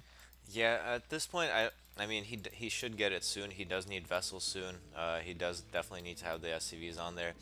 But and overall, I would have to give the slight advance to Diarrhea Terran. I mean, with supplies being relatively even. Yeah, it's all about. They're both moving forward, so it's all going to be about Diarrhea's setup here. Yeah, he needs to be aware of this as soon as possible. I mean, he's the one that's going to get screwed over if he gets caught unawares. I'm trying not to make jokes about Southern Diarrhea. Oh, that's a nice flank. If that, he can make this work. He can make this work. The Zealots are going to come in. This is awful. The shuttle's going to come in right at the middle as well. This is horrific. That was absolutely brilliantly played by Laser Snipe. Very nice. He pretty much just set the trap there, and he took out the entirety of Diarrhea Terran's base. The supply difference, 40 supply now compared to previously. That was absolutely perfectly executed. And Diarrhea Terran, I feel like he just had no business being out there in the first place. No, he should have put forward some vultures. He should have put forward some feelers. He knew the Bagoons were already patrolling a little bit there, already denying things. And then suddenly, boom, he just went for it. Yeah, that was definitely just a bad engage. That's what it came down to. I mean, his position in the game really didn't necessitate this kind of push from him. I feel like he was going for a timing because the third Nexus was coming down. But as a result of the way he kind of hurried into it, wasn't aware, as you said, no feelers out there, no mines, no vultures checking to see where the army is. No forward scans, I didn't see any of as well. He kind of got caught with his pants down, and as a result, he got diarrhea. I don't know. It's difficult to not make sudden diarrhea or explosive diarrhea jokes. Yeah, this mine just almost exploded on this Protoss Dragoon, but it made it to the bathroom in time. Hey, it's painful, it's really painful. Okay, so we do have the science facility. Yay! Is this going to be there? So yeah, how the hell is he going to pull this back? I think he's building a dropship. Maybe a couple of vulture drops might be good, and because there's not that much. There's actually not a single cannon on the map. Oh no, sorry, there is one now in the third. I just walked in. I absolutely agree with you that dropships would be the way to play here. As I mentioned earlier, that Laser Snipe is actually bound to be weak against drop play, considering the fact that he's a low APM, low multitask user. One dropship in one base and a run by in another. That's how I've had the most success against him. He struggles to focus in 2 places at once, and that's what I told Diarrhea Terran. It looks like that's what he's going to be doing right here. But now Diarrhea Terran, I mean, he's also making a mistake kind of reminiscent of, I think it was Mekami in last week's games that I casted. He's continuing to produce SCVs when he doesn't even have a third command center up. He's at 60 SCVs now. Wow. On he 2 really bases. takes the advice of never stop building SCVs when you're a newbie. No, in theory that is good advice, but at this point, I mean, he's already banked up 2,000 minerals. He's not, taking his third base, and if he mines out of his main base, which he's about to do soon, What is he going to do? He's going to have, 60, 70 SCVs. He could have been making armies or going for a push or making a command center at He's this gonna time. go for that +3 armor and just go for it straight to the natural +3 armor. on the SCV. Oh, no. Oh, I see. Yeah. Okay. Here's some medic. Oh, here's the drop. Here's And 4. yeah, It's spotted. He got spotted earlier on. There was a vessel. I think that was actually a probe that was there to deny the third base. But using this drop as cover, he is going to be able Oh, to not expand. using the mines either. I think he's focusing on expanding right now. But if he loses this dropship, that would be bad and unfortunate. I mean, he needs to keep this dropship to keep that harass option alive. Oh wow, He's there's gonna- still a lot of probes here, but that is gonna get intercepted, yeah. Oh no, he parks right at the worst spot. wow. The Dragoon can't make it. And Ah. dude, come on, that's the play, man. That was the play. Come on, Yeah, pay and- attention to it. But yeah, okay, expanding is important too. We just said so. So I mean, in the end, he really Well, just, why I don't know what did he that? didn't do either, I mean, he didn't make the command center and he didn't micro the vultures. Like, that was, as you said, the play. He did make a command center in his main, which I'm guessing he's going to try to float to this back door where the Zealot is. Yeah. But he's not, I don't know. I can't. But what is Laser doing right now? Because okay, we're talking about diarrhea constantly, and he's just parked in his front door. He's got a couple of goons at these expansions he's making, so he's just safely expanding. But maybe a little too passive. I mean, at this point, he's up. He knows he's up against a 2-base Terran going up to 3-base, so he needs a 4th base of his own. So that's a good play by him. Also, his Arbiter, as we mentioned before, incredibly late right now. It's at the 18th minute. He's just now getting recall. Lowest building unit in the game, folks. Start him early. And the command center now, is it floating all the way from the main to this 3rd base? Yeah, I feel like it might have been actually quicker to just build it there and then Dear expand God, to a yeah. 4th base. But if you look at the supplies are pretty much even, which, I mean, given the fact that there's a 15 probe to SCV deficit, still slightly in Laser We've Snipe's got favor. movement. Go ahead. We have movement. We've got Laser moving up. He's gonna try and take this. Actually, yeah, that defense isn't set up yet. There's a lot of vultures here, but they all still have their mines. So if he pushes up, he's just in the middle. Okay, he's gonna take this slow. He's got another pincer movement thing going on here. In the left side, you've got a couple of dragoons, not a lot of them. So a couple of veterans from the last fight, I think, and now the mines are gonna go up. So yeah, and was there an explosion somewhere in the left? Was there another Yeah. attempt at a drop? Yeah. No, I don't think it was a drop. I think what happened was Vulture in mine. there was a unit that got hit by a mine. There's no probes here yet, dude. Oh shit. The Oh, lower, this. the lower 6 o'clock. There's no probes there yet. Oh wow, and Laser Snipe, he placed the pylons in a way that he thought would wall, but those are doodads that are walkable, so you didn't know that they were walkable there. So that's both players Oh, making yeah. a bit of a mistake here. I mean, there's a didn't see turn, that, don't worry, guys. he could have scanned ahead to find out if the pros were there or not, to be honest with you. And also, it should be worth noting that this 3rd base of Laser Snipe, very well defended with 2 Dragoons and 2 cannons, but the back entrance to it is completely open. If he laid some mines there, it could have caught some units unawares. Okay, we've got Laser Snipe doing... Well, no, it's actually more exploratory from Diarrhea here. Funny enough, that the wall he has, the little... Yeah, the tank wall he has is actually horribly placed in terms of mines, because he's placed his tanks on the mine line, and that's gonna happen. no. Oh god, it's gonna happen. Oh my god, he's standing on top yeah. of all of his mines. Is there gonna be a stasis? As Yeah, I there's gonna be a said. stasis.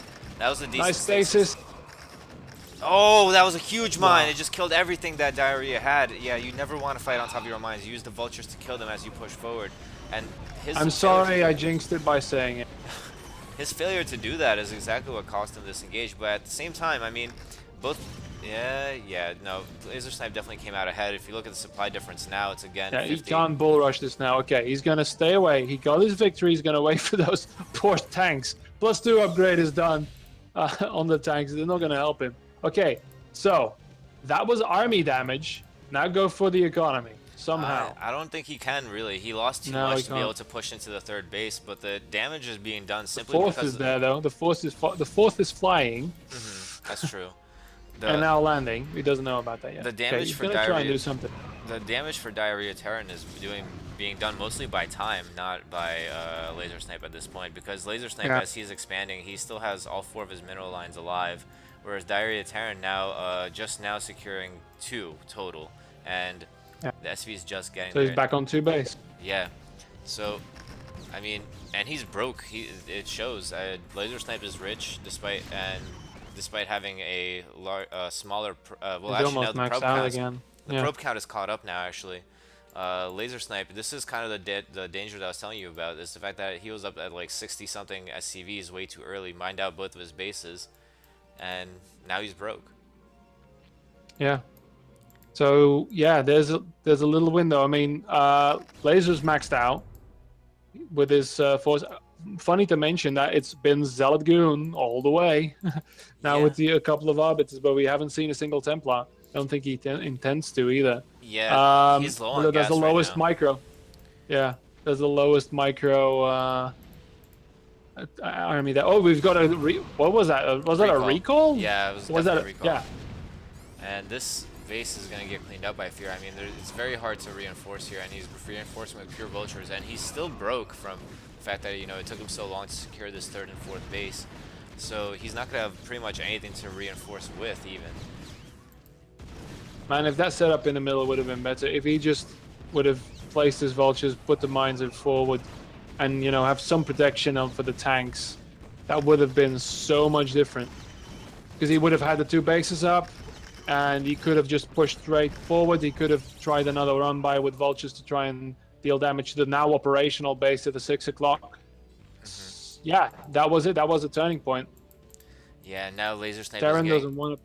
Yeah, Terran Laser Snipe's doesn't want getting to into that lose his scary entire proto. Sorry, go ahead, man. I just want to say Terran doesn't want to lose his entire army.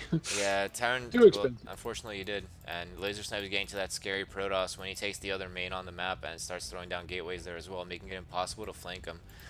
Laser Snipe actually keeping his money surprisingly low, despite having, you know, pretty much the ideal amount of probes, and, you know, doing He's having gonna a lose decent some stupid goons here, going for that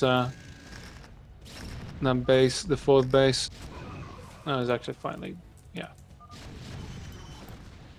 Regardless, we have a bit of a probe exodus to the 1, 2, 3, 4th base of his then.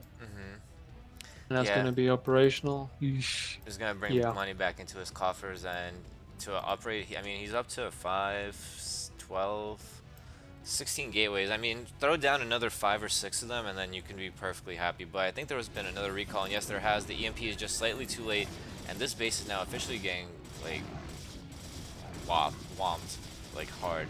Yeah. And again, this inability to reinforce because the back ramp is so difficult to climb up. It's funny how his forward block on the supply depots is actually now costing him the base. Yeah, he can't walk up there on himself, and he's trying to engage from the low ground here. But the command center does go down, and being as broke as he is, there's actually another army chasing these SCVs, and now without the mines in the way, I feel like he's gonna lose all of his bases at this point. The Laser Snipe would double the supply, and poor Diarrhea Terran just kind of crumbling. Yeah, indeed. So finally that base is indeed operational. He's just going to lift it off prematurely, just run them through. Maybe one of these mines will catch some of the SCVs if the Zealots come in, but no. Yeah, let's call time of death on this one, I think. Yeah, poor Diarrhea Terran. I mean, he was doing so well going up into this. I mean, the early mistakes were definitely there, and that's a GG. Yeah, so yeah, there you go. What can we say about that? I definitely think that the early game interaction between both players was kind of sloppy. Laser Snipe definitely got lucky on a few of those exchanges. He wasn't microing that well against the strong FD push, but at the same time, the strong FD push itself wasn't very well microed. The crucial element of it, which is the Vulture, not doing quite enough damage, not getting those positional mines in place when they should be, and then the mines getting denied by his own units. The bunker being so far behind the first one and the second one, third one never coming up, the Nexus not getting denied. Essentially, Diarrhea Terran, I mean, he still did a decent amount of damage, more in the sense of the fact that he scared Laser Snipe and forced him to pull probes and lose a bunch of them. But then, yeah, that was actually free because those probes didn't have to engage at that point yet. yeah. There was no need for that. So yeah, okay. But that was the whole engagement was a beautiful clusterfuck, really. Yeah, so I can't really credit either player for that one. Is what I'm trying to get at. I do think that the idea was there. It was the correct idea. It was just executed quite poorly. I feel like he didn't have enough practice with the actual execution of it. And Laser Snipe, I mean, Laser Snipe panicked pretty hard, lost a lot of probes, and he really struggled to get back up onto an economic footing. I have to give Diarrhea Terran more props there. The fact that, he kept a macro advantage for a long time.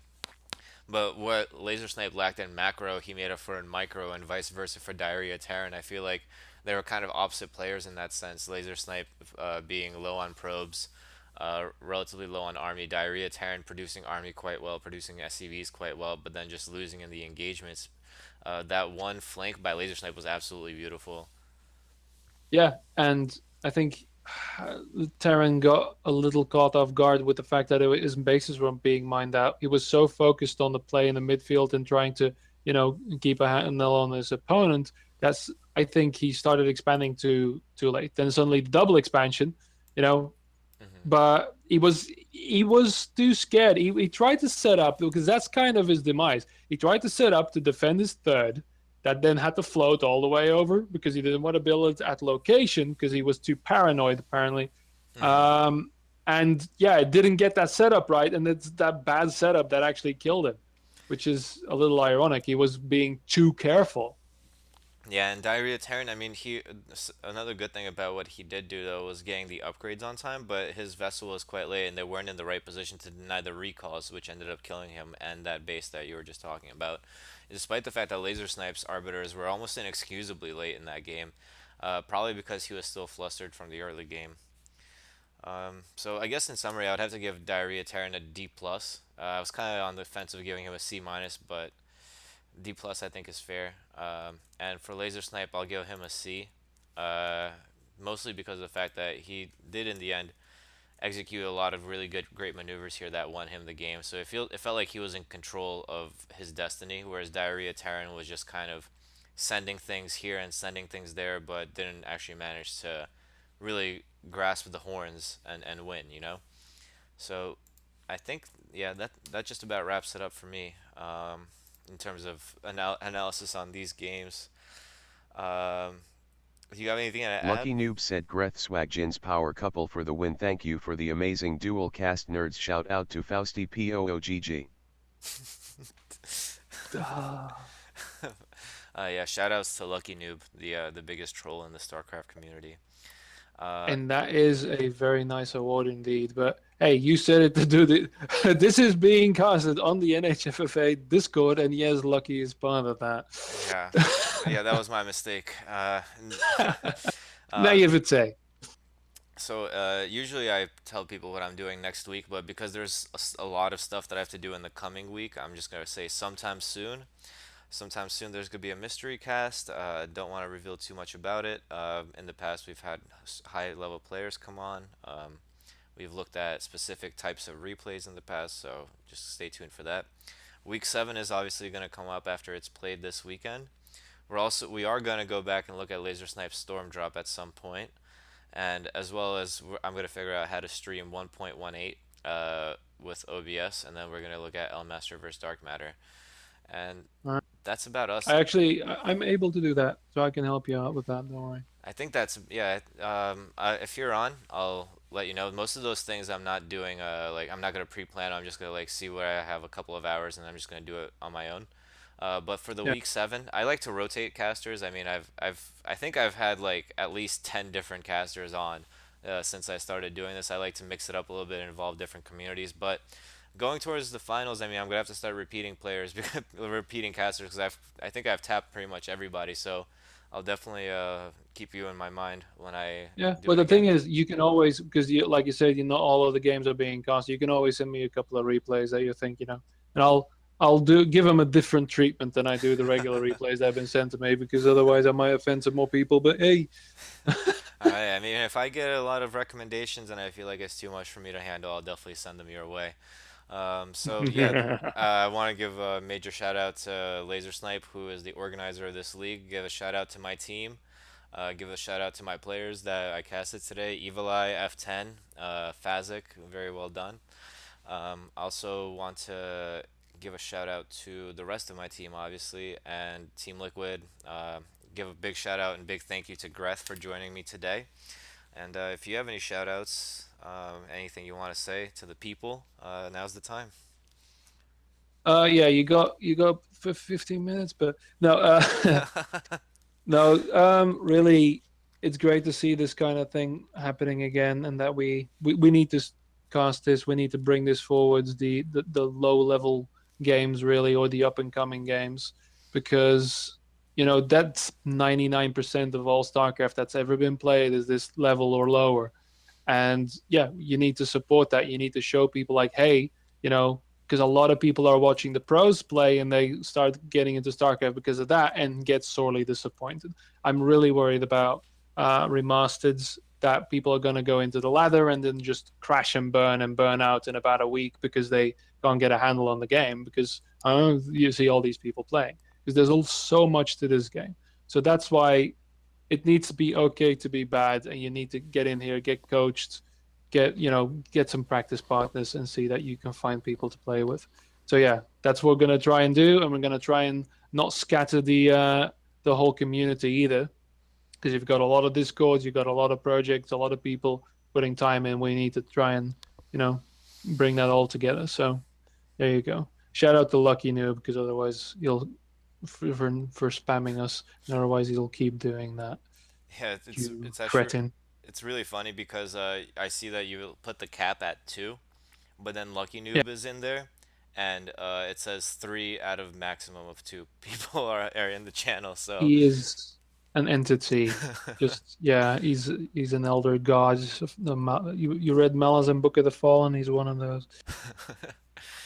all right, well, so yeah, I think that's about it. I'm gonna say thank you. Oh, most important, thank you to everyone who tuned in today. Ah, Thank you fuck guys. them. I'm sorry I didn't get to see your chat in the Brood War today because my thing is messing up. I had to For the change my best. password. Yeah, it's for the best. Yeah, thank you, Greth, for being the manager of the potential BM in my chat. But yeah, you guys are very much appreciated. And a lot of the people watching are also the players in the league, so I'm hoping you guys enjoyed the cast. And yeah, big shout out to you guys for tuning in. Thank you. All right, GG's. GG's.